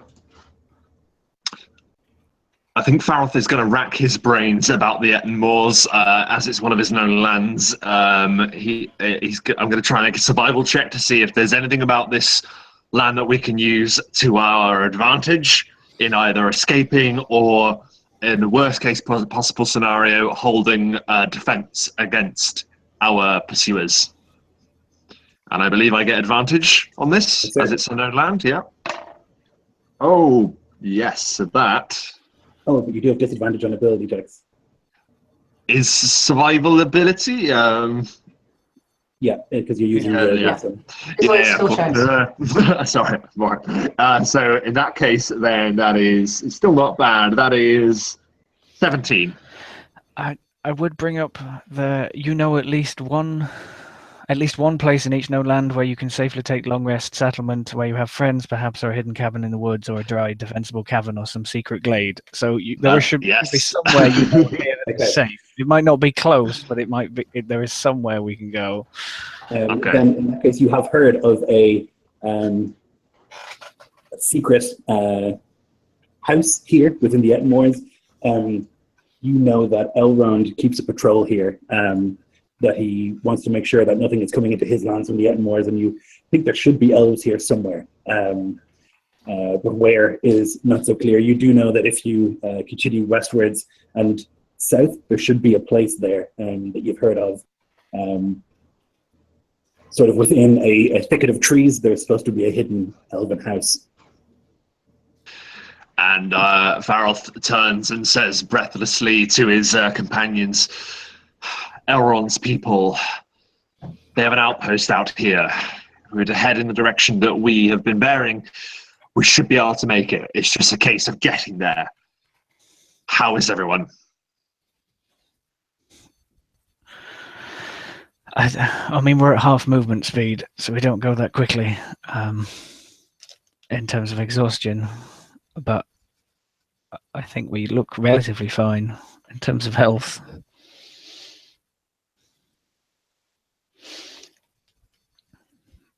So We you've can been make like it. moving slowly kind of through this valley, you know, like as quickly as you can, which is not very quickly. You've got like these agonizing stitches as you run as quickly as you can through this these like rocky outcroppings down into this like almost like a step. There's like huge kind of fetid grassland with occasional ragged trees here and there. And as you kind of continue to move, you can hear from the north the howling. And you can see in the distance, perhaps 200 feet away, that there are warg riders coming, 5 of them.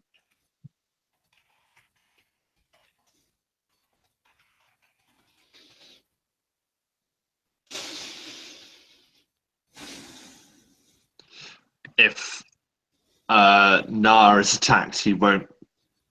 Well, is Nar in a state where he'll be able to fight? I don't. Yeah, as long as I don't have to run anywhere. Yeah, he just can't move. Okay. We could stand our ground, but God knows how many more will come after them. They're going to catch us. They're going to catch us. There's no running away from them. Yeah. Let's plant our feet. Let's do it. Da-dun, dun, da-da-dun. Someone help me down. Fight on top of a horse, Master Dwarf. What? Ciara can bear you. Fight on a horse? Never heard of such a thing. A dwarf fighting on a horse. He'll grumble, but he won't make any move to get down. So you kind of plant your feet, you get in defensive positions, and then you roll initiative. Come on! Is initiative at disadvantage? Oh, I don't know. I It's a don't dexterity think check, so. isn't it? I don't know. I don't think so. It would be a bit illogical.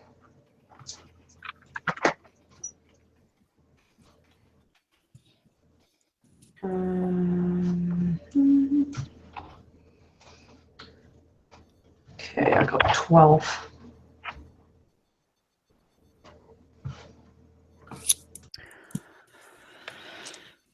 That's the unlucky 13 for me. And 5. Oh, geez, guys. Okay, so we got 12, 14 for Noah, 13 for Sarah. You said 5, Zeneric? Got 5, yeah. Ooh, Erda did well. Erda's in 19.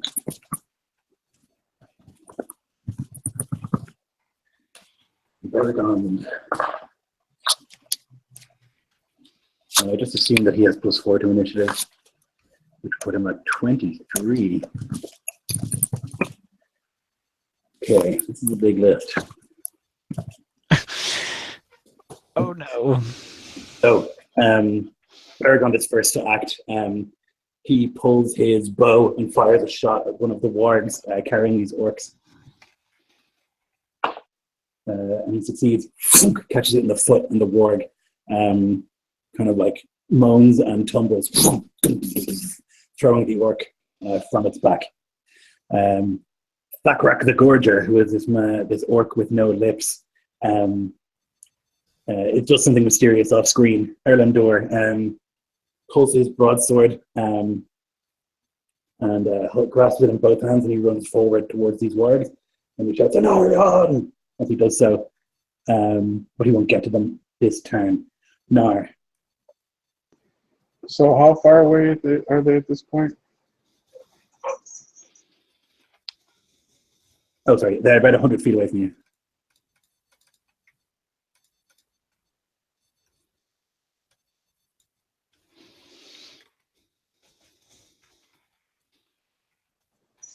So I guess just for the moment, I'll. Well, I don't know. This is a warhorse, but I don't know how I feel about trying to ride it in this battle. Well, he said fight on top of the horse, right? So I don't know any of the commands to make it work. So basically, I'll just be like, forward, charge, go.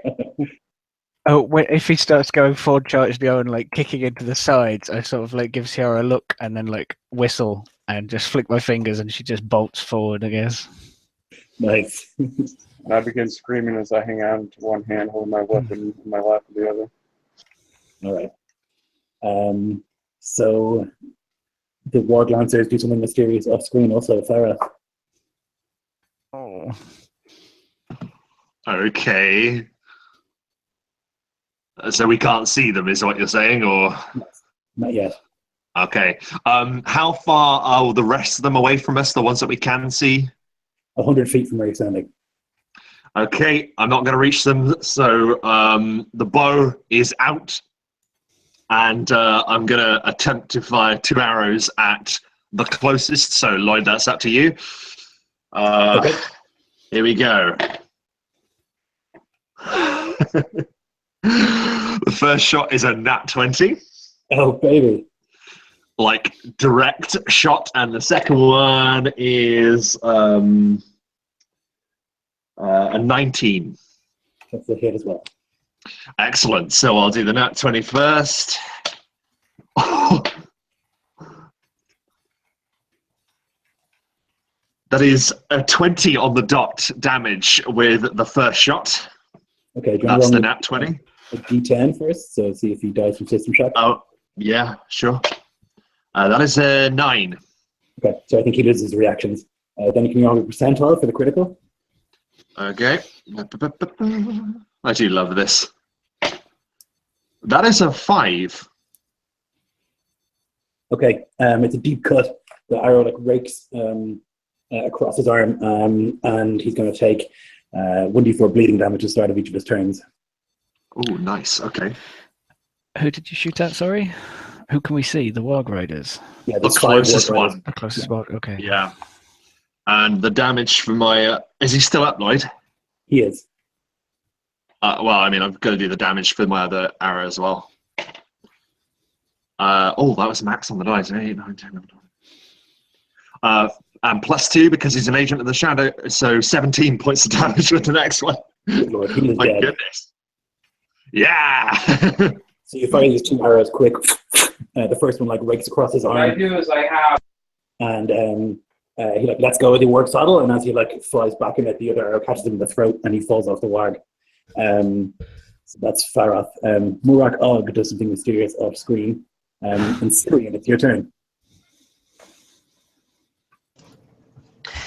Okay, right. So I'm going to get out my beloved spear, Toddlass, and again, I'm also going to go for the closest one, just in terms of reach. If I'm really that close, I would just jab it in, but if not, nice vault. Not that Syrian can vault particularly well, but there we go. So disadvantage on these as well, yeah? So because you're throwing it further than the max range, I think you have disadvantage, yeah. Oh, right, okay, I didn't realize it was that far away. All right, never It's mind. 100 feet away, so I think your range for a throwing spear is 30 and 60. Yes, it is. Okay, well, that's still not too bad. That's an 18 in total. Okay, yeah. The spear sails, catches one of these orcs in the chest. Nice. Ooh, okay. It's 10 damage in total. Okay, nice.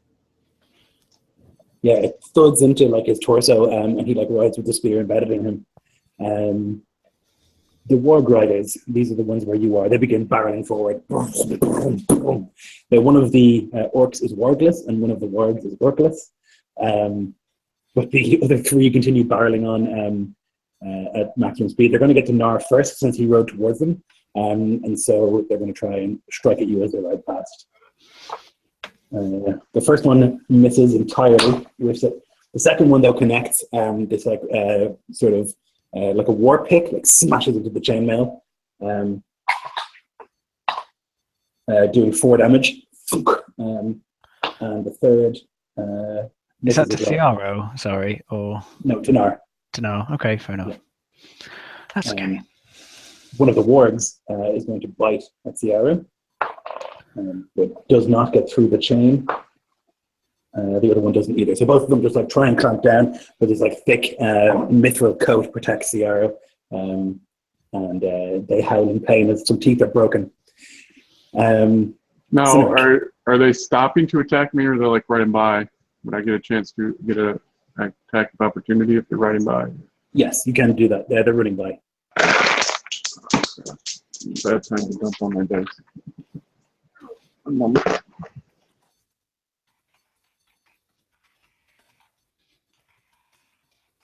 So I don't know if you caught my thing.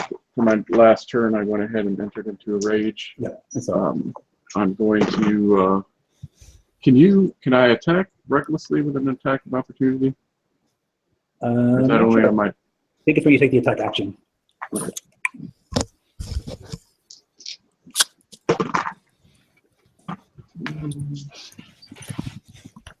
That would be 19 to hit. Oh yeah, for sure.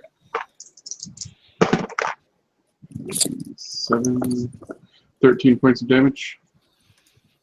13. Okay, nice. So you like crack one in the side with the mattock as it rides past you. The one bodyguard's just something mysterious off screen, and then you see from the west coming like out of a copse of trees, a rider on a beautiful horse appears.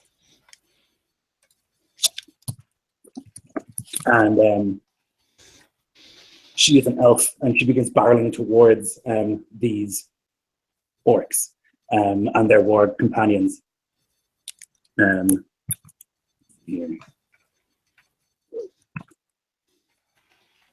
So she, you can see out of nowhere, like from invisibility almost, this beautiful elf atop a steed begins barreling towards the orcs. With weapons raised high. They look in horror as they see her come out of nowhere. And it is your turn, Magor Doril. So if you're listening closely, you just hear this elf let out a battle cry. Lasta la letha min merithin dragrum. If you speak Sindor, it means listen to my laughter, you feast for wolves. And she's going to come up behind the first one, 24 to hit. Yep. With the first attack, she's wielding at the moment this huge broadsword. It's just shining. Second one, oh, I've got advantage. All right, 22 to hit on that one. Oh yeah. So it's gonna be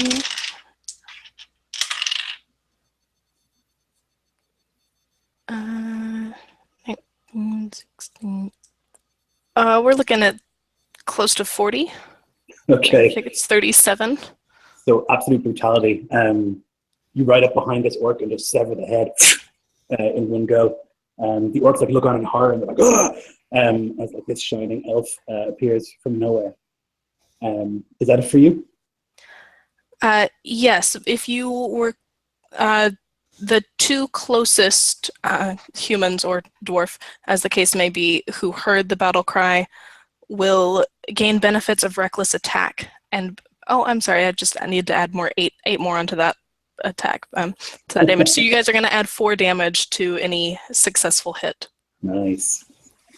Yeah, so this elf comes out of nowhere, triumphant. You can hear the na-na-na-na-na in the background as she like rides forth and smashes, removes the head of one of these orcs without even slowing down. Beragond is almost stunned into silence as he like sees this elf maiden appear with his penchant for elven ladies that he has, but nonetheless he takes a shot with his bow at one of the orcs, and he manages to connect. It like thumps into the neck of one of these orcs. Did you jump to Beragond? Did you not get a go? I haven't had a go, and the Warg Archers haven't had a go, and the Warg Bodyguards haven't had a go. Oh, I thought you had a go on this. Okay. Go ahead. Sorry. Should the elf girl have been at the end of the combat round then? Start of the new one, right? Yeah. Okay. We'll say she came in and then it was your go. So I grab my trusty bow because I'm not riding around on a horse for once, and I'm overly concerned about Ciara, so I'm going to shoot at the wargs that were hassling her. And will 17 do it? It will. That's one hit. I'm trying to shoot the one that got struck at, if that's at all possible. Absolutely.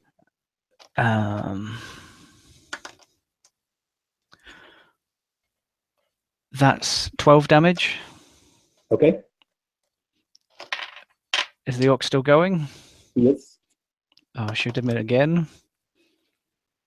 Oh, that was almost a crit. You're going to kill him. He barely has anything left. Okay. With your crazy dark fighting abilities.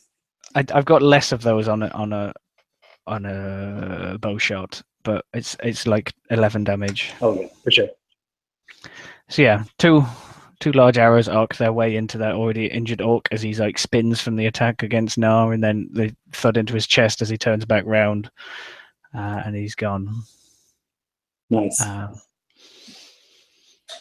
So there's kind of a lull as those orcs are the ones you can see are dealt with. And you can see that this elf maiden is like wheeling her horse around.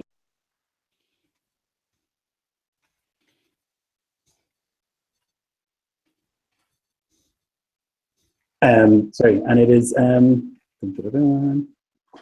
bodyguards are not visible. They do something mysterious. So it will be Baragon who took that shot. Then you see coming down that valley where you guys had come through.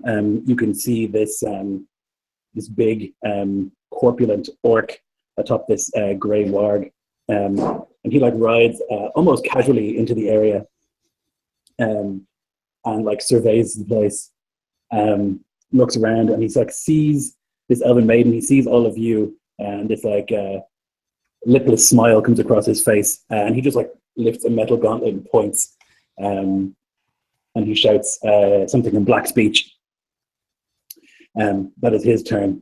Erlendur was running towards these wargs with a dealt with, and so he turns toward this orc on a warg and begins sprinting in that direction with his broadsword held high. Nar. So how far away from my position is the forger? He is about 60 feet from where you are. And what is the movement of the horse? 60, I think, right? Or 50? Do you know offhand down what the movement is of Sierra? Movement, it's a warhorse, so it's 60, and then it could be doubled with a dash, but then also if she's got 2 levels of exhaustion, it's down to 30, which we all should be moving at. So if she goes all out, it depends. If she's feeling better than we are. Normal 60, half speed would be 30, or she could be dashing up to 120. I think she does her move fine. Okay, and then 60 feet, and then you could go another 60 feet, or you could have her disengage and keep her alive. And you said he was 60 away? Yep. Yeah, so as he appears and begins uttering that hateful language, I'll charge down on him.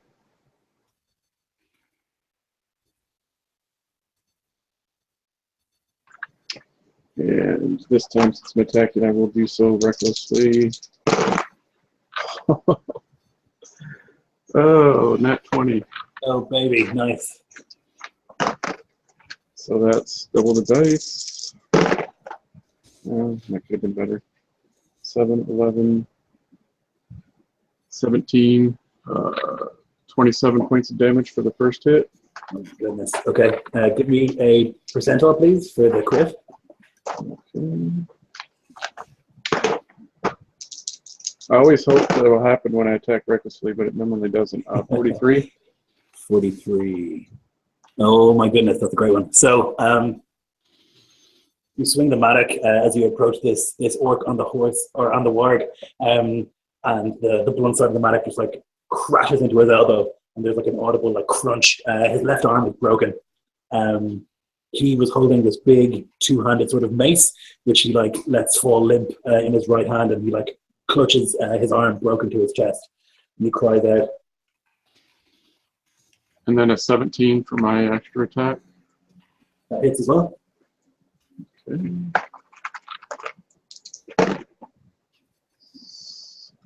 17 for the second hit.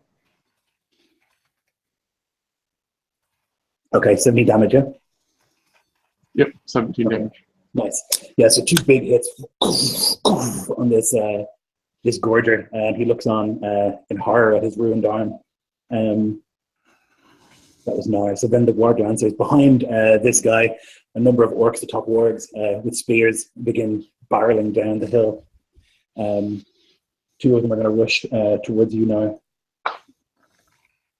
And you're mounted, which is lucky because they have. Oh dear. So that's a crit.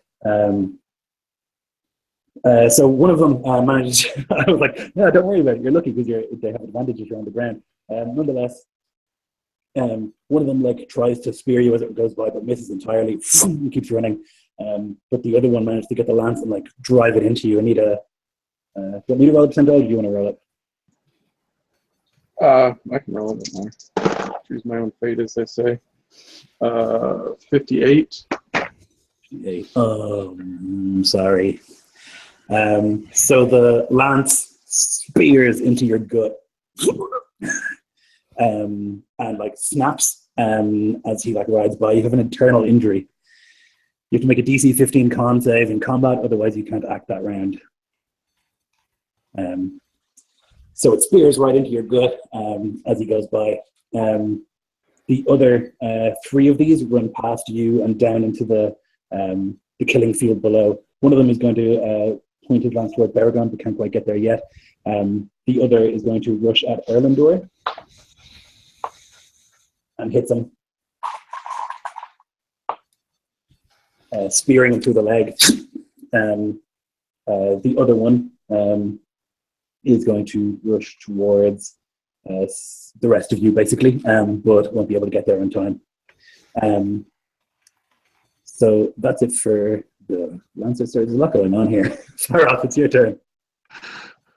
So with these fell beasts riding down upon us, Lloyd, would any of them be within my melee range, considering I'm at half speed yet? Or Yeah, you could run towards the nearest one. okay, so I'm drawing the flame of the north. It catches just the shaft of sunlight as he does so, and he swings with all of his might with his first attack. So 23 for the first attack. Oh, and that's just at the rider. I'll go for the rider. Okay. And that's a 22 for the second one. For the sake of speeding this up, I pre-rolled damage just in case I hit. Good man. So the first one is 18. And the second one is 21. And you can let me know how he's doing before I describe it. He's dead. So this warg, basically, I like to think, makes a lunging attack at Faroth's legs, and Faroth uses that opportunity to jump, kicking off the top of the warg's head, and he just drives the Flame of the North through the orc's throat and pinning him to the ground neck. Perfect. Yeah. You like springboard off the top of the warg and into the ground, leaving the warg running confused. So that was Faroth. This troll that you had seen comes lumbering behind. It's walking like a gorilla on its like knuckles and on its feet. He's walking behind what's his fucking name? Thrakrak. This gorger comes walking behind. You could see him closer than anyone else now. This big mountain troll. He's got like a spiked helmet on. and he is going to swing. He's got like a tree branch in his hand. He's going to swing it at you.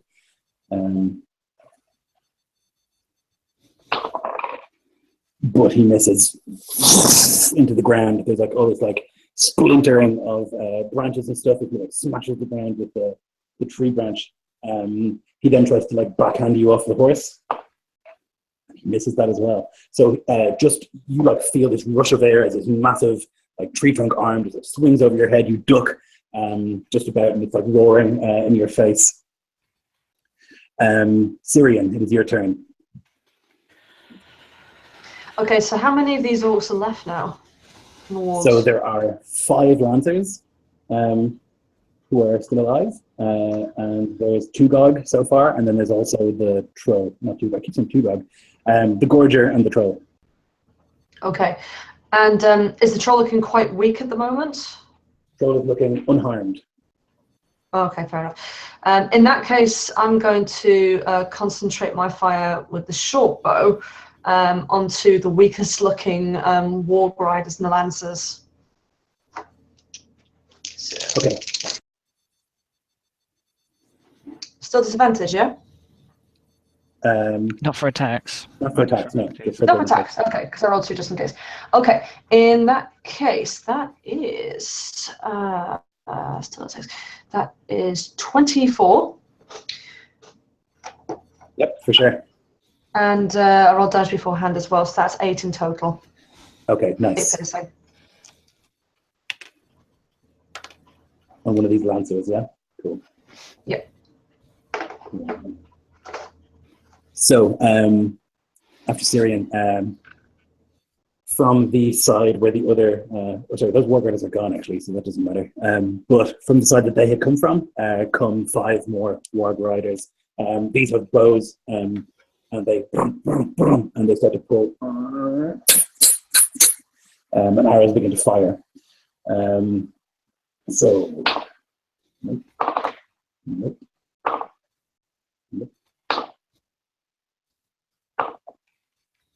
Okay, so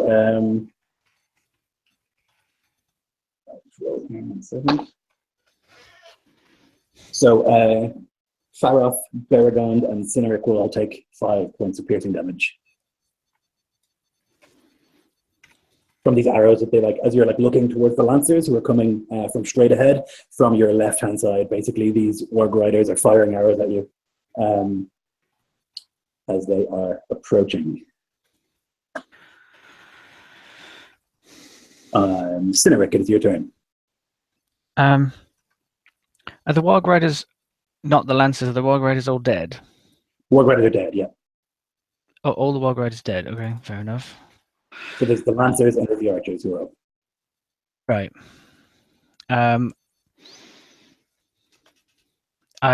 Whichever lancer is still yet, if any of the lancers are still yet to charge, I'll target that.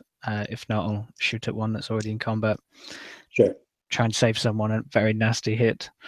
So there's one relatively close to you that's fighting Erlendor, and then there's 2 over where Nar is.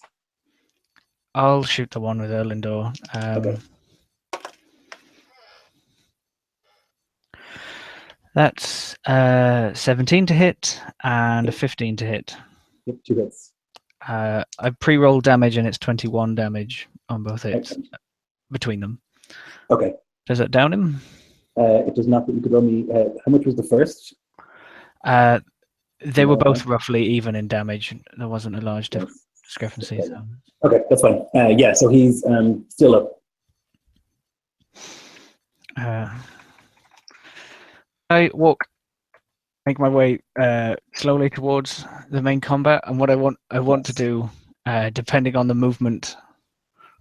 What Nar wants to do is like I see that Nar is in trouble taking the lance, and then the trolls like barely missing him, and I want to like start whistling for Ciara to pull back, and it hopefully like giving him enough time maybe to attack or not, because before she comes back to my direction, she would disengage and then run. Yeah. Okay. No problem. So then the bodyguards. So these 2. Particularly large orcs, they form up next to the Gorger either side of him. They have these big shields and spears, and they kind of form up on either side of him, protecting him. They kind of push up between you and him now. And they're both going to try and stab you. One of them will connect for 8 damage. And then we go back to the top with the Elven Maiden. So she's going to wheel her horse around and come barreling back towards the 2 bodyguards who are converging on this poor dwarf. Nice. Oh, I don't know if that will hit. 18 for both. That will hit. Yep. And okay, so it's going to be. Bear with me. There's a lot of math. 13 and 16, so 29 and 8, 37. Okay. That is a dead bodyguard. Excellent. And she's just charging through. She's coming up on that one, and she's gonna essentially just have the horse body check the second guard, and try and see if she can throw him off balance and defend this sad-looking little dwarf. No problem. Yeah, so you basically like barge your way into the combat, like throwing yourself in front of the dwarf, killing one of these bodyguards with another single sort of swish as a head rolls, and you impose yourself right in there. Okay. Baragond, seeing this opportunity, he takes a shot at the Lancer engaged with Erlendor, seeing that he's ripe for a sneak attack. And he murders him. He gets a crit on that roll, and he just arrow goes right through the eye socket, and the Lancer falls down. He falls off to the side, and the warg kind of is struggling to keep balance and begins to move away from Erlendor as well. Then the Gorger, standing in front of you now. I need to learn how to say this name. Megorodil. He cannot swing his huge mace, although he tries. He's going to swing with disadvantage to try and attack you. But he is unable to even lift it. He like swings and is unable to get it anywhere near you. And then he like groans and he calls out in black speech to the remaining bodyguard, "Get me out of here!"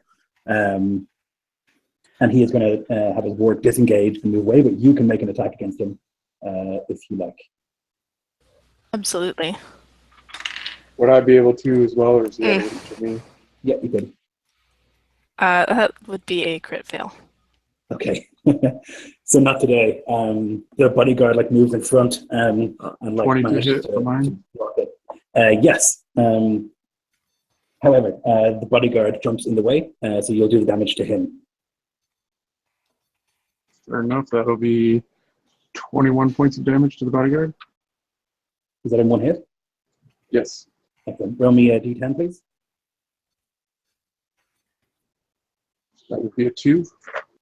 Okay, yeah. So you take the mattock and the sharp end just goes into his head, and he falls down into the ground. The Gorger is looking very worried at this situation. He had not expected this kind of resistance. He had seen you all knackered and exhausted, limping away, and then suddenly there's a great defense and a heroic maiden to save you. He is looking very, very nervous. But nonetheless, he does get away, or he starts moving away. He's going to disengage and move with his warg. So that was him. Erlendor is going to rush now, reaching this battle. He's going to move behind the troll and try and hamstring it. And he hits. So he's not going to hamstring it, but still he does some damage as he like takes his sword and like hacks into the base of its leg. He looks terrified as the troll like looks down in his direction, And he's so slight, so gaunt after all these weeks that you can just see him almost physically shiver. Nar, it's your turn. Now, Cynric, you had whistled for Ciaru to disengage and move back, is that right? Yeah, but I wanted Nar to like get his turn potentially. Okay. If he can beat his con check. Yeah.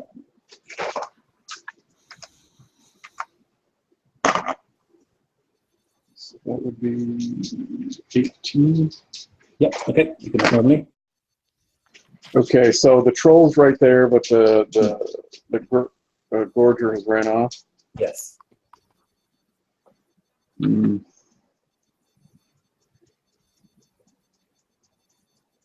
I will attempt to try to get. There's my also trust- two, sorry to interrupt you, there's also two lancers where you are. Oh, okay, crap. Yeah, well, I don't want to leave them, and I can see the troll turn his attention to the skeletal knot. So yeah, I'm going to take a whack at this troll. Okay.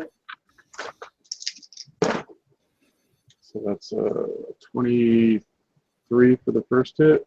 Yep. That'll be 19 points of damage. Okay. That'll be 21 for the second. And that will be 19 points of damage. Okay, nice. So two big swings of the spiky end of the mattock just like embed in the troll's flesh. Skin like stone, but nonetheless just with the pick end right into the squishy flesh beneath. It lets out a roar. And then at the end of your turn, Ciaru, hearing the whistle, begins to like move away from the troll, disengaging. Yeah. But it's going to swing for you. It can't swing for Ciaru, but it can swing for you, which it will try and do. Yeah, Nar will probably give like this frustrated cry of surprise and frustration as he sees his prey moving away from him, but it's really him moving away from his prey. Cynric has seen what trolls do to horses, and he's not having a dance that dance. So you will take 14 bludgeoning as the troll backhands you as you pass away. But you manage to hold on to the saddle, and Ciara begins moving away. Good thing for half damage, because that would have hurt. So the two lancers then are going to try and stab at our elf maiden. Let's see if I can pull that off. That will hit. And that's a crit. Oh my god, I'm rolling on fire today.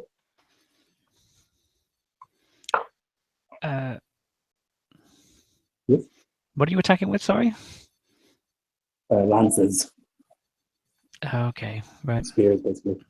Yeah. I'm just trying to keep everything.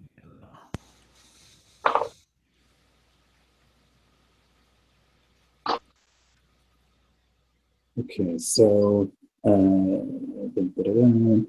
going to be 20 damage. Make a ordeal, and I need to roll a percentile for me, please.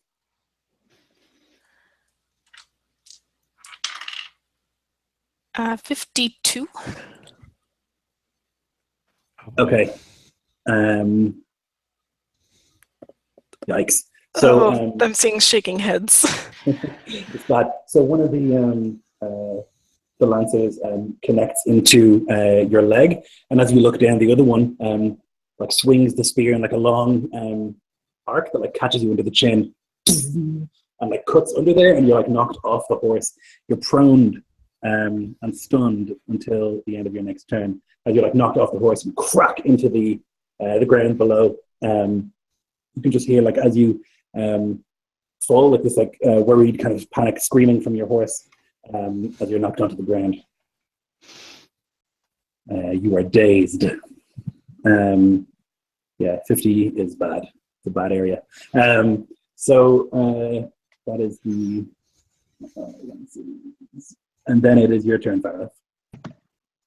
So Faroth has had courage return to his heart as this elven stranger has come to their aid, but he sees her be desaddled, as it were. So moving across the battlefield, which is the closest enemy that threatens the person who's just come to save our asses? So she, unfortunately, is right in the middle of the fight.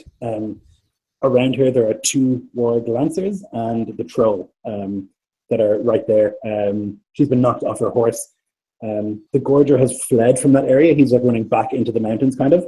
And then on your left are the archers that have arrived.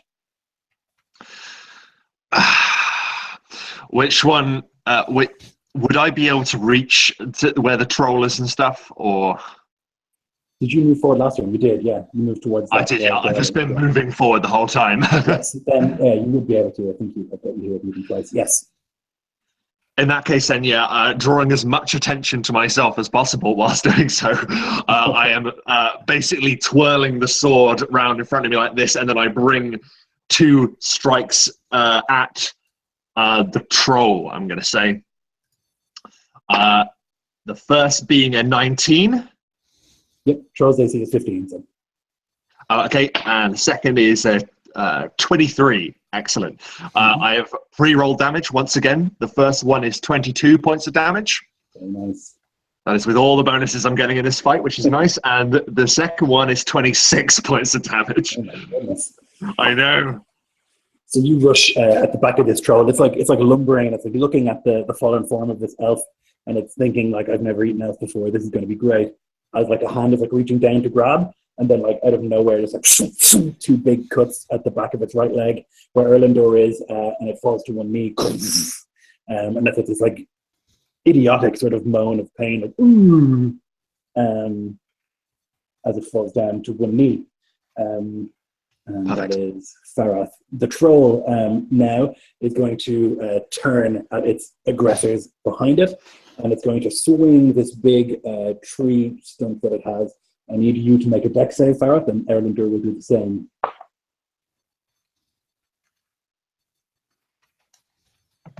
That is an 18. Okay, nice. So you leap over this like sweeping tree trunk, but Erlendur is not so lucky, and he takes 21 points of damage. My goodness. As it smashes into him, he is like swung from where he is, and he like lands against the stone nearby. So that was the troll. Then it is Syrian's turn. Yeah, okay, so with that, I'm going to lower my short bow, get out my horn with my other hand, and blow right at this cave troll. Was it a mountain troll? No, the mountain troll, of course it would be. I'm used to the cave trolls. Yeah, so it needs to make DC 15 wisdom save. Okay, wisdom's its best stat, so don't worry about it. Yeah, he rolled a 4, so he is afraid. He is super afraid. He gets disadvantage on his next attack. Okay, so you blow this horn, and for once it's a pleasant sound. Usually you hear horns and you think of impending doom, but here you can hear the clarion call of a Gondorian horn. And the troll like looks in that direction. You can see like it raises a hand in front of its face as if to ward off the sound. It looks around nervously. Nice one. The Warg Riders are dealt with. The archers, they move forward and then they begin firing as well. So Baragon and Cynaric. Oh dear. So Baragon is hit once with a normal hit and once with a critical hit. Jeez.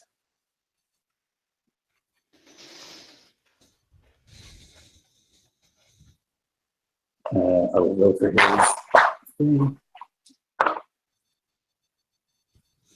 I'll do that in a second.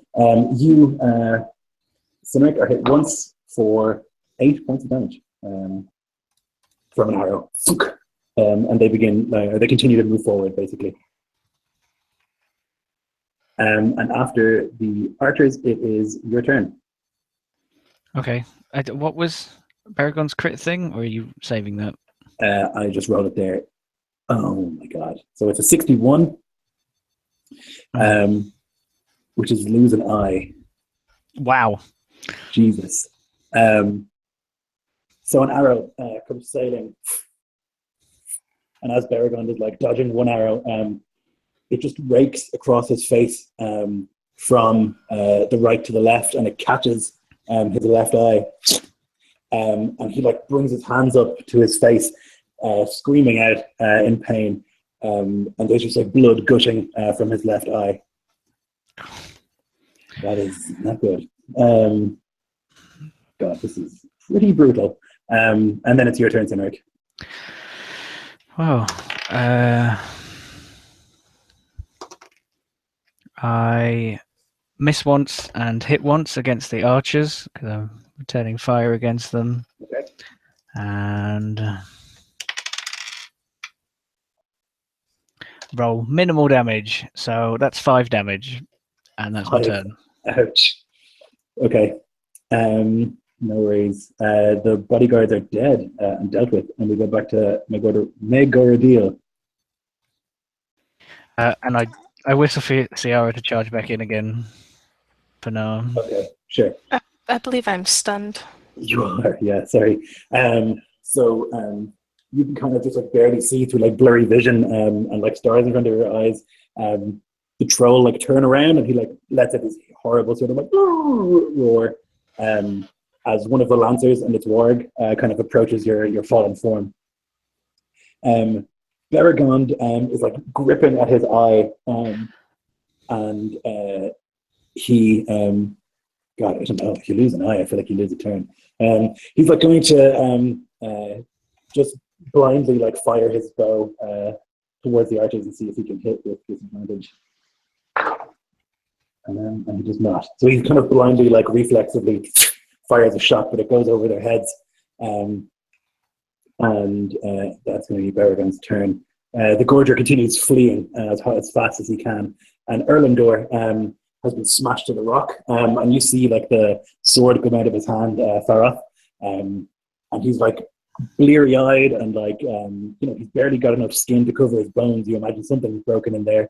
But nonetheless, he like begins to pull himself back up and picks up the sword and like slowly moves towards this troll, and he's going to try and slash at it. Which he succeeds on twice. He actually gets a really good hit in, doing 24 damage total with 2 attacks as he like slashes into the back of this troll, and he's like screaming now, like roaring. Gone is the discipline from earlier, now just like a desperate need to survive.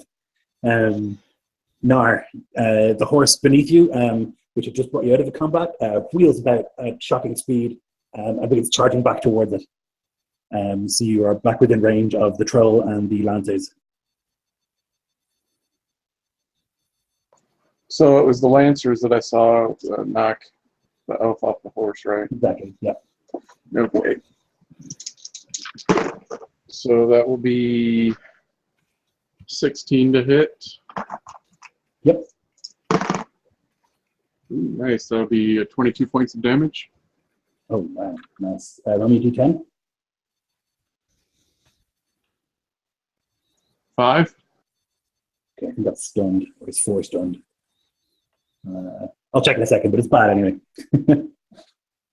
26 for the next one. Absolutely. 26 to hit for the next, my second attack. This time it's 19 points of damage. Okay, he's dead. So the Matic again whirling around as like Sierra charges in, smashes the jaw of this orc, and he falls to the ground, dead now, thankfully. And so that was Nar. The Lancer, the remaining one, sees that the tide is turning. He looks nervous. He sees that his commander is gone. The troll is on the way down, and he's the only orc in this vicinity, and is going to roll a morale check. which he makes. He's determined to kill you guys, so he lifts the spear. He's going to jab it down at the prone form of the elf. And he misses. Impossibly. Even on the ground, you're unearthly quick, and he like stabs the spear into the ground as you like just at the last second move out of the way. His warg is going to try and attack you though, and that will hit. Oh my goodness, that's meaning 19 damage to our elven maiden as the warg bites you as you're on the ground. And that is the Lancers. Faroth. Oh, looks like he's frozen. Okay, the troll is going to try and swing this tree club towards Nar. Oh, there you are. Faroth, it's your turn.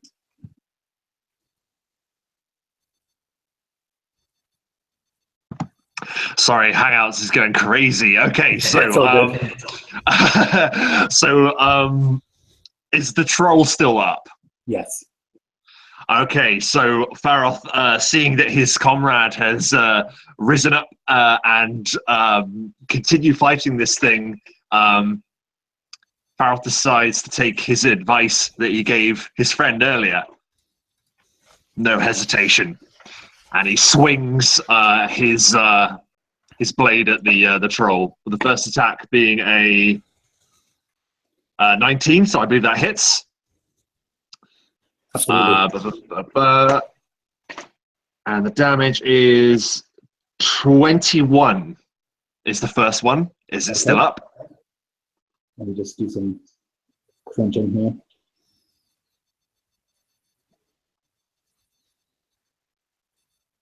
Yes, it is. Okay, second attack is a 19 against that hits. Okay. And that is another 20. Okay, how do you kill the troll? So I like to think that the first strike, the troll is in like a daze. And the first of Faroth's strikes sort of wakes it up as his blade rakes across his face. The troll swings its arm down in a desperate attempt to squash Faroth. But he manages to dodge out the way, runs up the troll's arm, and just plunges the Flame of the North through its eye. And as it reels back and slams to the floor, Faroth jumps up and does a cool little roll and carries on moving. Perfect. Yeah, it falls. I would like some dex saves from... let's see, which way is going to fall already for?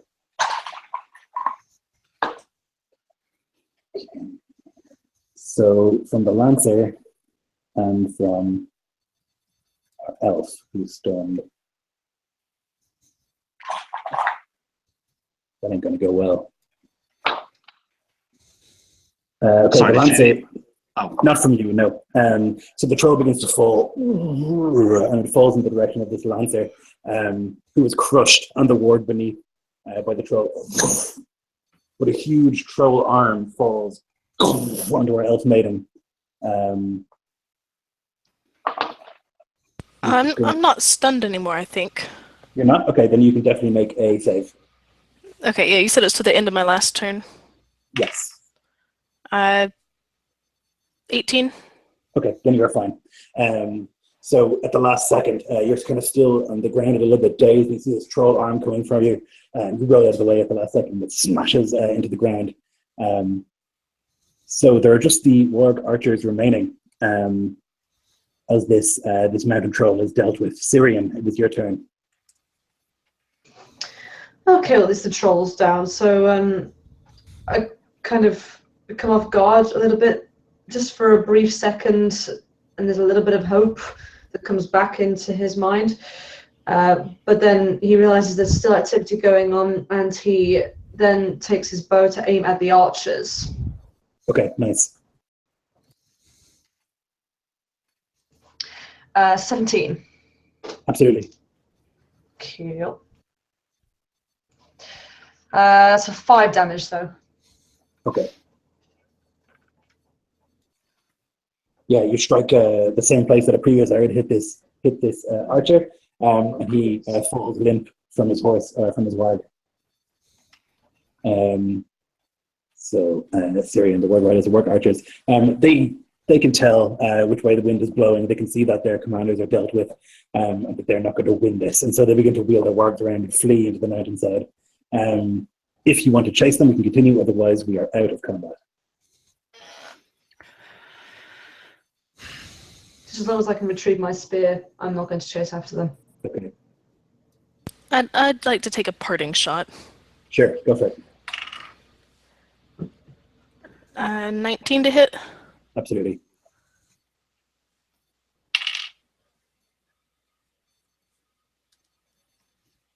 Uh, 10 damage. Yeah, kills one. So this ridiculous shot kind of soars, and as they're kind of fleeing, you see one of the this arrow kind of like fall into the back of an orc's neck, and he falls limp onto the front of his warg as they flee, whimpering back into the mountains. Whew. That was too many bad guys. I'm not doing that again. So Downside. the battlefield is littered with corpses, and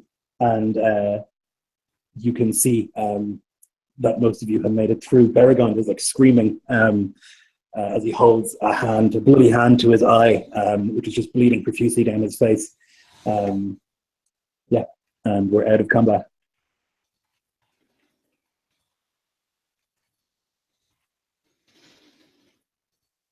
Nar will slump forward in the saddle, leaning against Sierra's neck, giving her a few affectionate pats. He just lays against him, panting.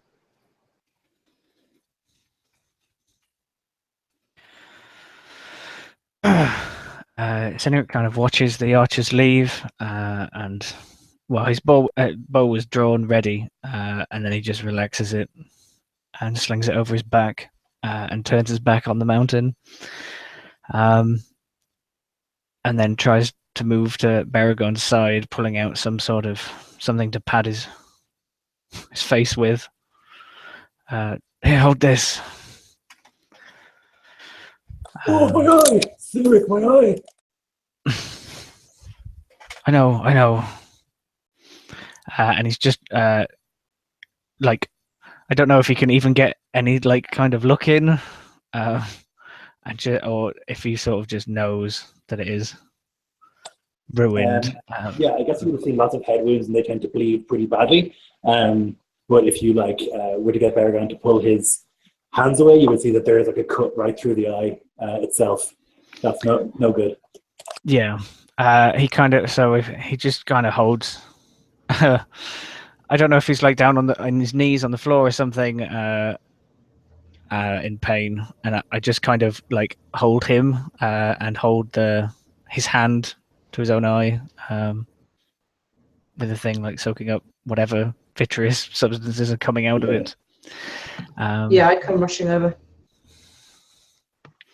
When you're coming over, like I'm like shaking my head, but I'll like release him to you under your care. Well, out of character, I'm not great with this kind of thing, but I guess I would first of all try and stop the bleeding, at least try and close it up if I can. Yeah. If you have a good look at it, you'll see that this eye is ruined. It's not going to be useful. It's been sliced right through by the arrow. But I at least try and make it as less haphazard as possible, just so it doesn't get infected or anything like that. Sure. Yep. You can make me a medicine check. Cool. With still disadvantage.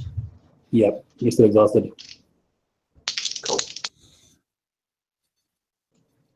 Oh. Okay, natural one. Oh, geez. Okay. So you're looking at this wound, and you start to think about what to do, and you're not really sure. You've never dealt with an eye wound like this, and you think, should I take it out? Should I cover it up? and you're not really sure. So what you end up doing is you just bind it in a bandage. I would say as well, it would just freak me out, and Yeah. after sort of handling it, I would actually like throw up. Yep. So in the ground, like after the rush of the combat and the exhaustion, and then this hideous wound, you just like. I finished bandaging Too his many face. wounds for Then one day. I sort of look at him in like kind of pity, and then finish bandaging the face. Oh my god! Yeah. Suffered much. So he's like kind of mumbling in pain as his eye is bound up. Faroth is looking to Baragon screaming on the floor. He looks at Nar, who had slumped forward in his saddle, having received another devastating injury to himself. And he then looks to the elven warrior, the individual that swept in to their aid.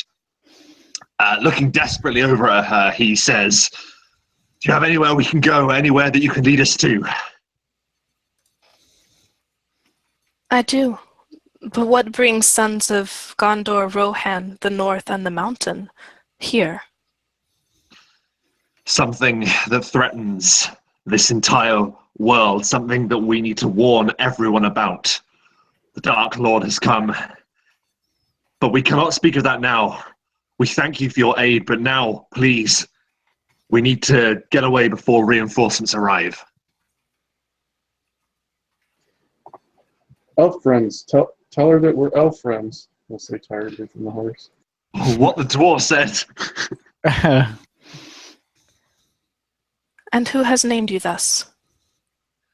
Why, Thranduil of Mirkwood. You see one eyebrow just go up the tiniest bit.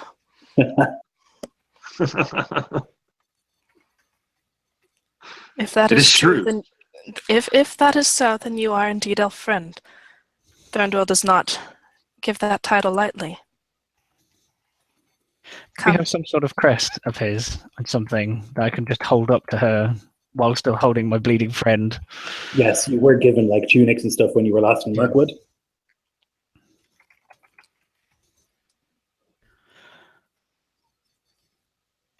Is this the proof you need, Elf? Indeed, human. It will suffice. You may follow me, and I will allow one of you to ride my horse. You would call her Windsong in your language.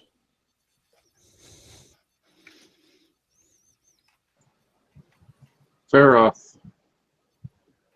I think one of them might have got me.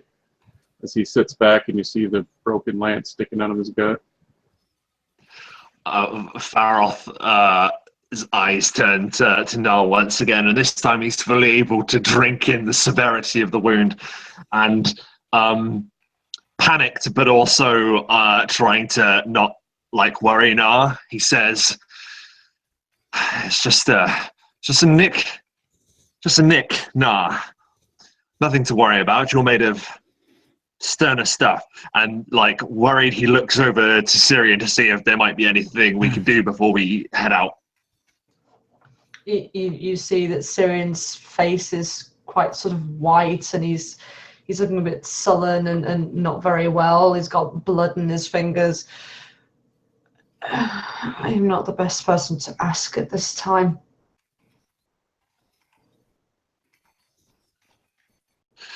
Very well then, Master Dwarf, you are left with my capable hands. I'm gonna try and attempt to help Nar, Lloyd. Okay, you can make a medicine check. You are exhausted. Would you like any assistance? Faroth pauses, his mind going back to the time that they spent in Mirkwood, the healing hands of the elf, and he instantly steps aside and says, "Yes, please hurry." I am no healer, but you do not appear to be in a good state. Neither is my friend. That would be a 9, unfortunately. Okay. Yeah, so I think the battle rage is still upon you to some extent, and adrenaline is high, and kind of look at the wound, and you kind of like move the tip of the spear a little bit, and there's like a from Nar. It's in there pretty deep. You think that you'll need to like take that out somewhere where Nar is like sleeping or unconscious maybe, because pulling it out will make him unconscious. It looks like there's some pretty bad stuff going on in there. Can you ride, Master Dwarf? Tiara can bore an unconscious rider. He will not have to ride. Cynric, like, standing up. That is a horse of the Rohirrim. They do not fall. Do not let your riders fall. And he tries to, at least like pulling the half-blind Baragon to his feet. Sirin, we have no time. If you're empty, we must leave now. They could return. I think we will leave. One thing before we do, Faroth is going to look to Eraldir and see how he's doing. He took a severe impact from the troll, as I recall. Yeah, he's limping kind of behind the rest of you. You can see he's holding an arm close to his chest, wincing kind of as he moves, although he's not complaining. He tends not to, but he doesn't look well. Faroth just claps his shoulder, but not too hard. His other shoulder, not the bad one, and sort of gives him sort of like a nod, just a nod of understanding. Well done, and it gets about making sure everyone's okay for the journey. Let's go. Can everyone make good pace? Does anyone can Ciara carry another rider? But she could, certainly, yeah. Yeah. Baragon, do you wish? He gets halfway through that sentence and then just pushes Baragon up onto Ciara, and then puts his head against Ciara's forehead, snout, whatever. You did good. You did good, girl. Just a little longer. And then gives her a nudge so she starts trotting. He stands in front of the elf and kind of sizes it up. My name is Cynric. We bear the gravest of news. We must get them to your kin, or get it to your kin. What name do you go by? Megoradil.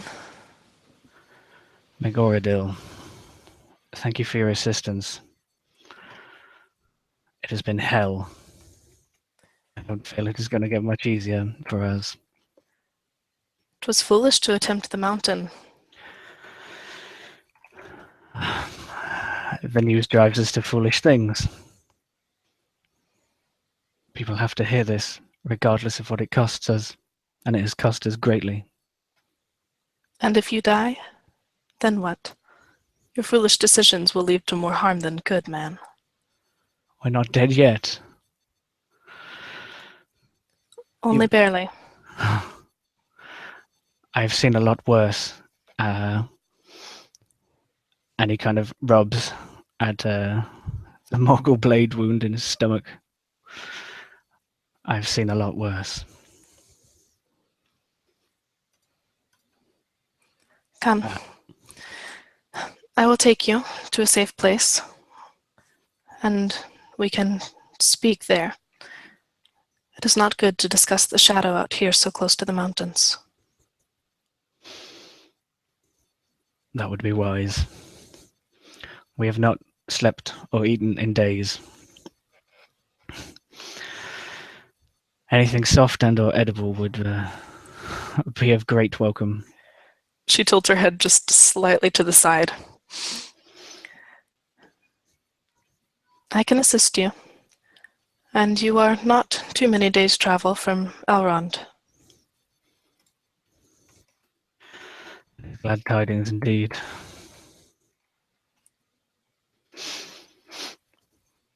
So you guys can follow Megoradil through these kind of blasted heaths, this kind of hideous grey countryside of craggy trees and kind of swampy marshes and stuff like that.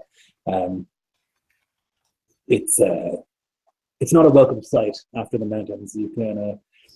It's nothing like the other side of these mountains, the rich sort of lands where the Beornings live and Mirkwood itself. This is a totally different, much more barren sort of place. But the elf leads you expertly through these lands, kind of past some swamps and through some forests and the like, little kind of copses of trees, until finally within one of these little copses, totally hidden from view. You wouldn't see it unless you had brought you here. There is a hut. A hut is kind of a delicate way of phrasing it. It's much more elegant than that, but it's small. But there is room in there for all of you, and a stable for horses, what few you have left.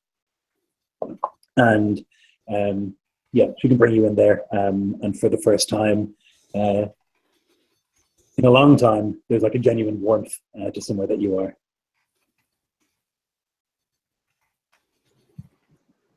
The moment he's taken off the horse and sat down inside, Nara will fall asleep, snoring loudly. Yeah, I think all of you would be keen to like discuss these important matters, but I also think that this is the first safe place you've been in over 2 weeks, maybe, or over a week at least. And I think the exhaustion would just like kick in, making it almost impossible not to fall asleep.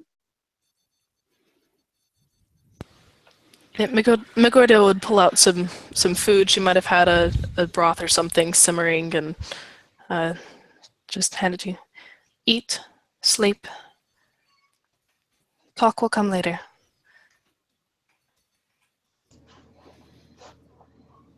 The she-elf is right. You're tired. I'm starving.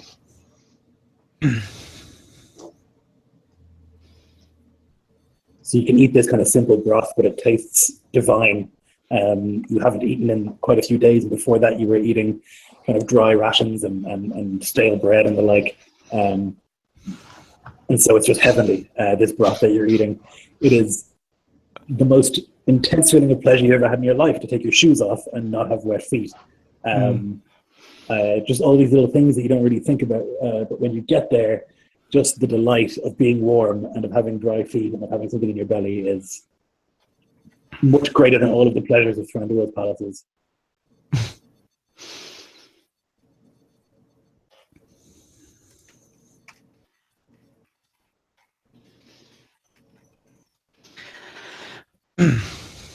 So you guys can rest for the evening and night, and probably sleep in until at least noon the next day, if not longer, from sheer exhaustedness.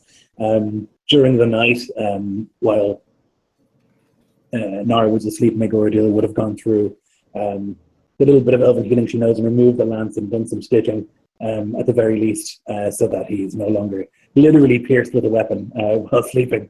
And the touch of elves is light as air, and so he wouldn't even have awoken.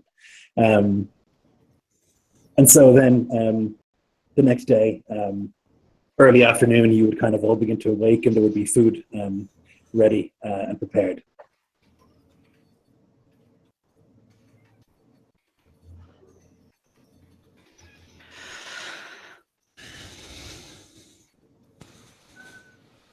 Get used to living like an elf.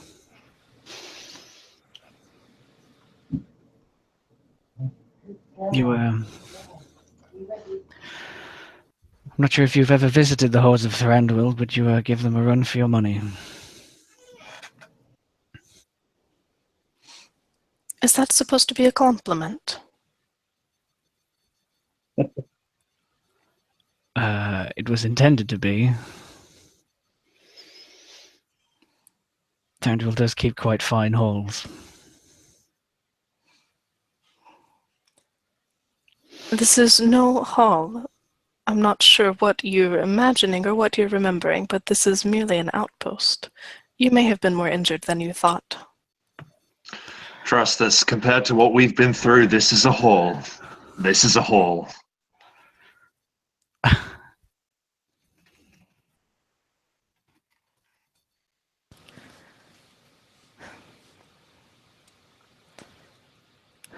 So, what news is it? What is so desperate that you risk everything to cross the mountains? It is as I told you. The Dark Lord has returned.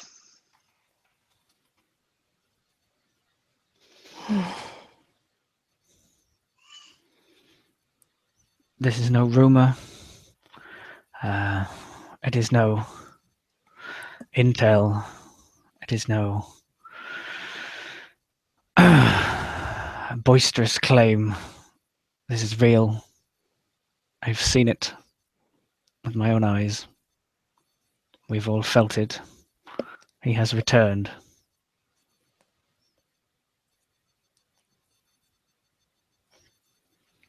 I believe you, Rohirrim. I too have felt it. I have dreams of the shadow. It is worse than I thought.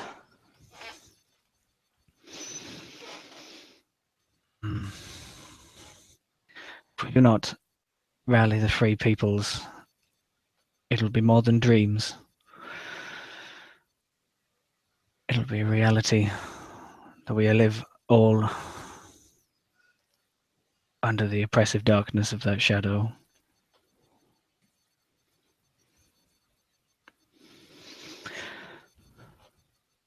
And it is your intent to rally the free peoples. We were charged with this task by a council of many greater than us. Gandalf and Thranduil, Saruman, Glorfindel, and Celeborn? Celeborn, yeah. While they go about their own ministrations and machinations to slow down the spread of the shadow, we were to, well, cross the mountains and tell the lands of men that they are needed. The shattered realms of Arnor. Then perhaps you are better than you look. Half-starved, dirty, broken. I would not have charged you with such. Well, we were much cleaner before we set out. The mountain took its toll and has left quite the marks upon us.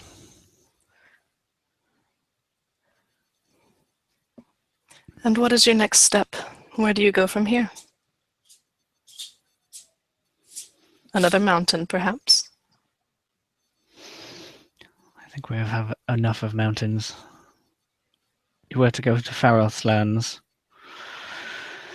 though perhaps Elrond should hear this news first. We do not know where he resides, so we could not find him previous. If you desire to see Elrond, that can be arranged. However, there is no need. I am more than capable of taking that information myself.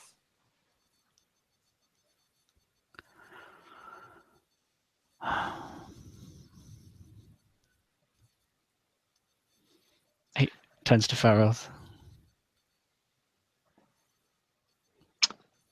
Faroth sort of looks down, and he's actually just finishing off another helping of this wonderful stew. And he wipes his mouth and he says, "It would be prudent to warn the Lord of Rivendell, but perhaps..."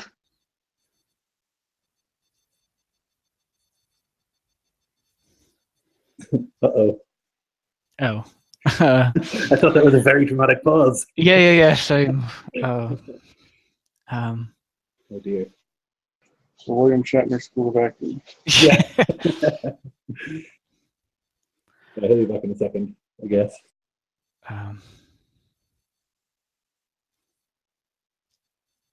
What a poor moment for him. So bad. Do you? He's just guzzling down this broth. Got like a rabbit bone stuck in his throat or something. Yeah. Rob, we thought that was a very dramatic pause. It was the best pause. Like it was me sort of like looking into the horizon and assessing everything that has happened so far. What was I laughed so hard when that happened as well. You have no idea. You finished with, but perhaps, and then you disconnected. That's right. Yeah. So perhaps it would be prudent for a warrior with such skill could accompany us.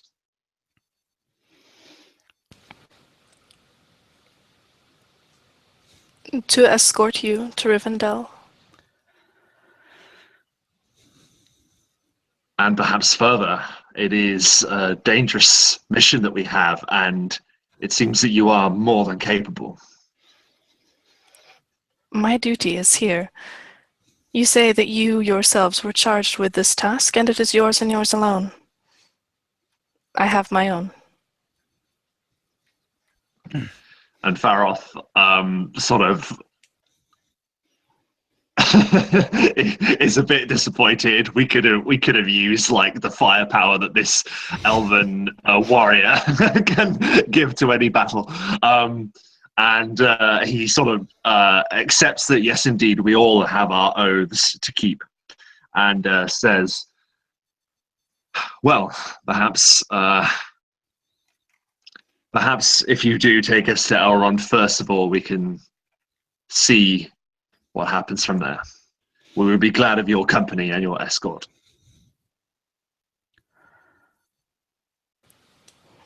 You should perhaps rest another day,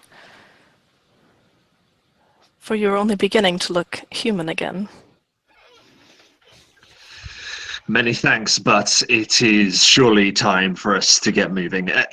Actually, thinking about it, Faroth would look around and see how his ancient friends are. How are they looking? Would they be fit to travel, do you reckon, Lloyd? Absolutely not. Nar doesn't even have the energy to respond to these remarks of this insolent elf maiden. You just basically hear him grumbling under his breath between slurping this soup or stew. Yeah, so Faroth then looks at his friends, and they are basically in the worst state. Like, Nara's barely conscious in the corner. And then he turns around and says, "Perhaps you're right." And sort of says, "Is there any service that we can enact for you to repay you for your mighty deeds?" She laughs, and it is this beautiful musical sound. And she just looks at all of you. Because, no, there's nothing you could do. It is kind of you to offer, I suppose, but no. Faroth's eyes narrow, but I'm sure Cedric probably interrupts him. With the narrowing eyes of his own, perhaps. Yeah. At that laughter and that comment, like maybe he like kind of like is already looking at Faroth because he's speaking and he sees the eyes narrow, and he kind of just like puts a hand on his shoulder, and then like gets up, and I think he's going to go outside to go see to Ciaro. He's had enough of climbing and over a mountain to almost die, and then be chased by orcs to almost die, to then be insulted by elves. After all of the generosity that they've had from elves previously, I think that annoys him a little bit, to say politely. And he goes and pats down Ciaro. You would find her well taken care of. He's going to do it anyway. And he probably wouldn't have gone to bed before he actually, like, you know, debridled her or whatever. Looked after him. That that sort of hand pat on the shoulder thing could be intended as a signal for you to come outside, depending on how tired you are. Yeah, he does. And Faroth gives an almost he gives a very, very deliberate bow at this elf, desperately trying to hide the cynicism behind it, and goes outside. As Faroth reaches the door, Nar lowers an empty bowl and says, "Perhaps it has been too long since we were in the company of elves, but remind me, my friend Faroth, are they always this insolent?"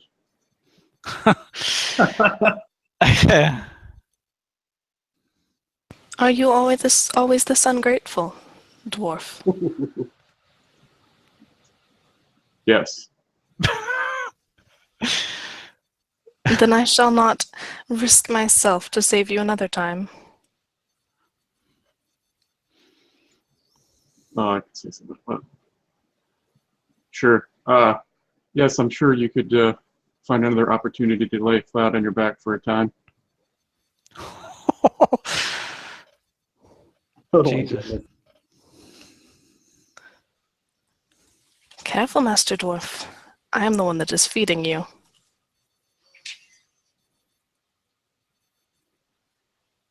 He'll regretfully eye his empty bowl and say, "Fair enough," and hold his tongue further. Paragon wakes up and he says, "I can't see! I can't see!"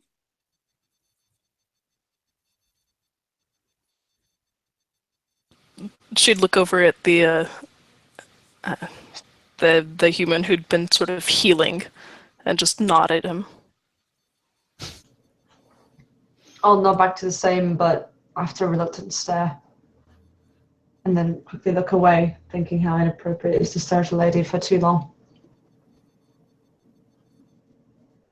So Paragon has like this bandage around his eyes, like around both of them, and he wakes up and doesn't understand, and he's like, "What? Ah!" And so he like begins to like move the bandages to the side, and he like pulls them off, and you can see that there is just ruin of a left eye, kind of like I guess fused together almost, like scabbed over and nasty. While his right eye looks around the room. And then it dawns on him, he just like sits quietly and doesn't say anything.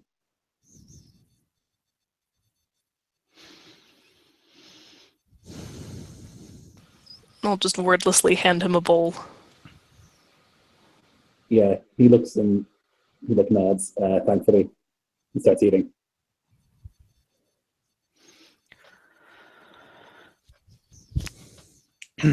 Faroth.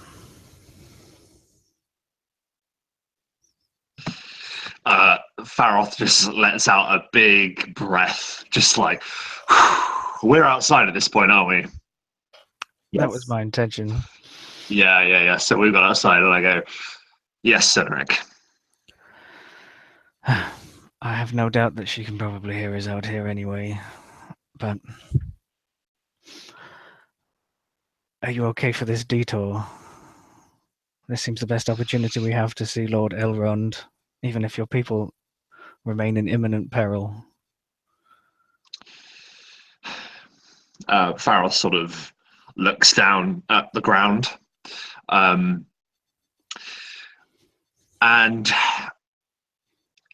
thinks to himself, and then he looks to Cynric and he says, every time we make a journey, it gets more perilous. Each time we step out of a homely house, we face dangers like the mountain, the forests, everything that Middle-earth has to throw at us. I fear this will be the best opportunity to seek Elrond's help. And much as I am loath to admit it, we need her help. Yes.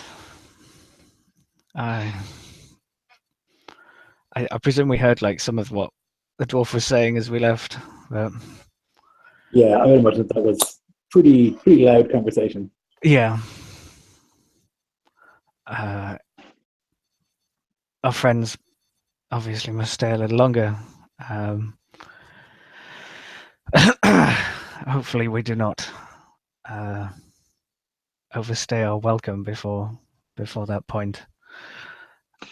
The Hold of Elrond may be able to help your people if we can petition them thusly. There may be other allies he knows of that we can visit on the way. My people have relations with Elrond's people, as last I heard, anyway. And while she seems a little impudent, perhaps she has her own burdens to bear. She has helped us this far. Well, I don't doubt that we need her to try and find the hidden halls.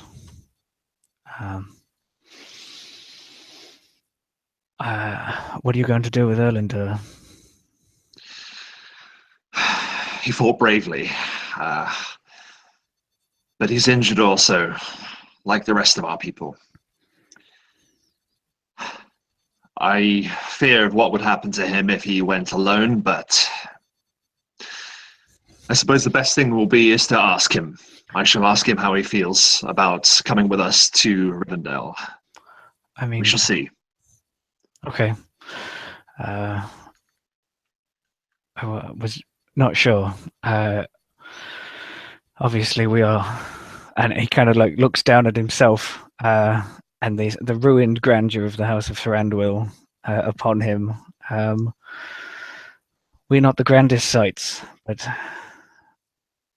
a man without even a proper pair of shoes. We may not even be let in the door with how these elves treat us. Cyneric. We were never chosen for our looks, and he gives like a smile. Very well. It is a long way for a man to walk, though. Perhaps we can find him something. We have so little to give. Perhaps this elf of ours can magic him up a new set of boots.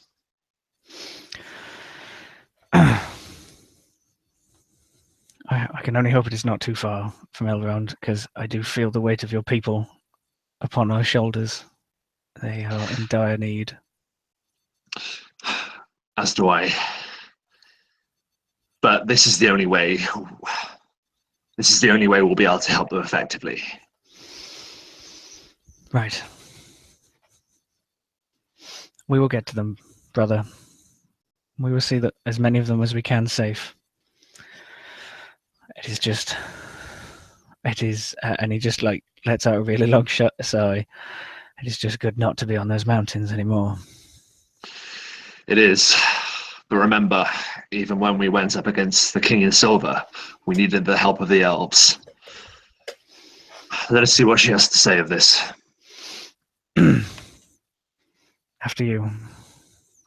If I must. And then go back in. And they like share a smirk and like roll over the eyes or something. Deal with her. Yep. How long? So coming back into the room, how far is it to the halls of Elrond? How fast are you moving? A walking pace for a human, and he says that with like the feigned distaste that you do.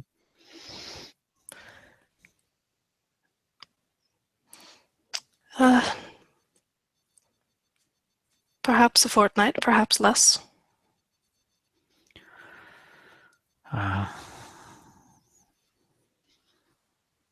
That is a long way. I wouldn't suggest this if it wasn't so dire and that some of us could move, but should some of us go and deliver the message to Elrond and then return?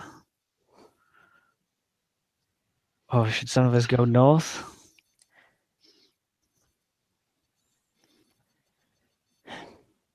I'm certain that you are capable enough, but I could not leave you here at my post unattended.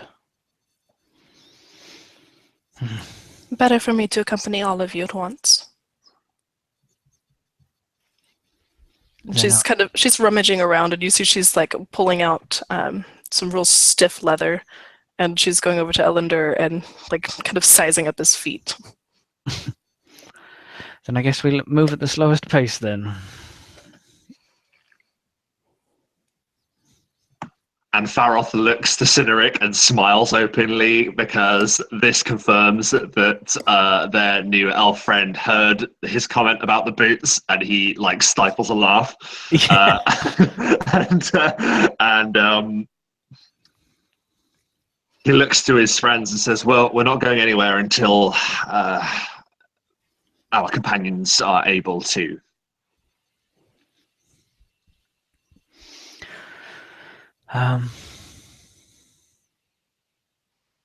Indeed. Is it just you at this post? Does anyone come to check on you? Is there a healer who could see to There are them? no healers here.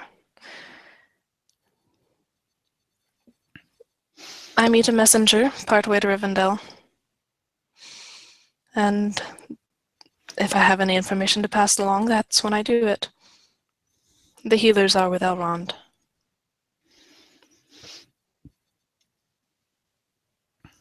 Elrond himself is a great healer.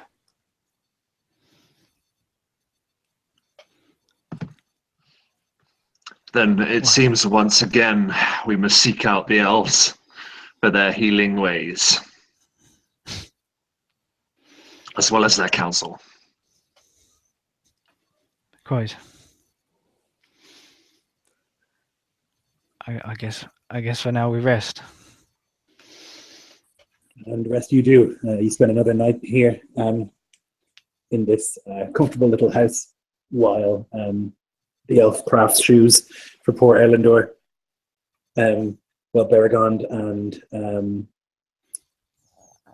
Nar try to recover from their wounds as best they can. And we'll probably pick it up next time, I think, with the journey to the last homely house. Unexpected, but nonetheless a blessing. So thank you to everyone involved. Thank you particularly to Taylor, who came in and was a rad elf maiden. Hopefully we'll see her next time as well. And thank you if you watched. Bye.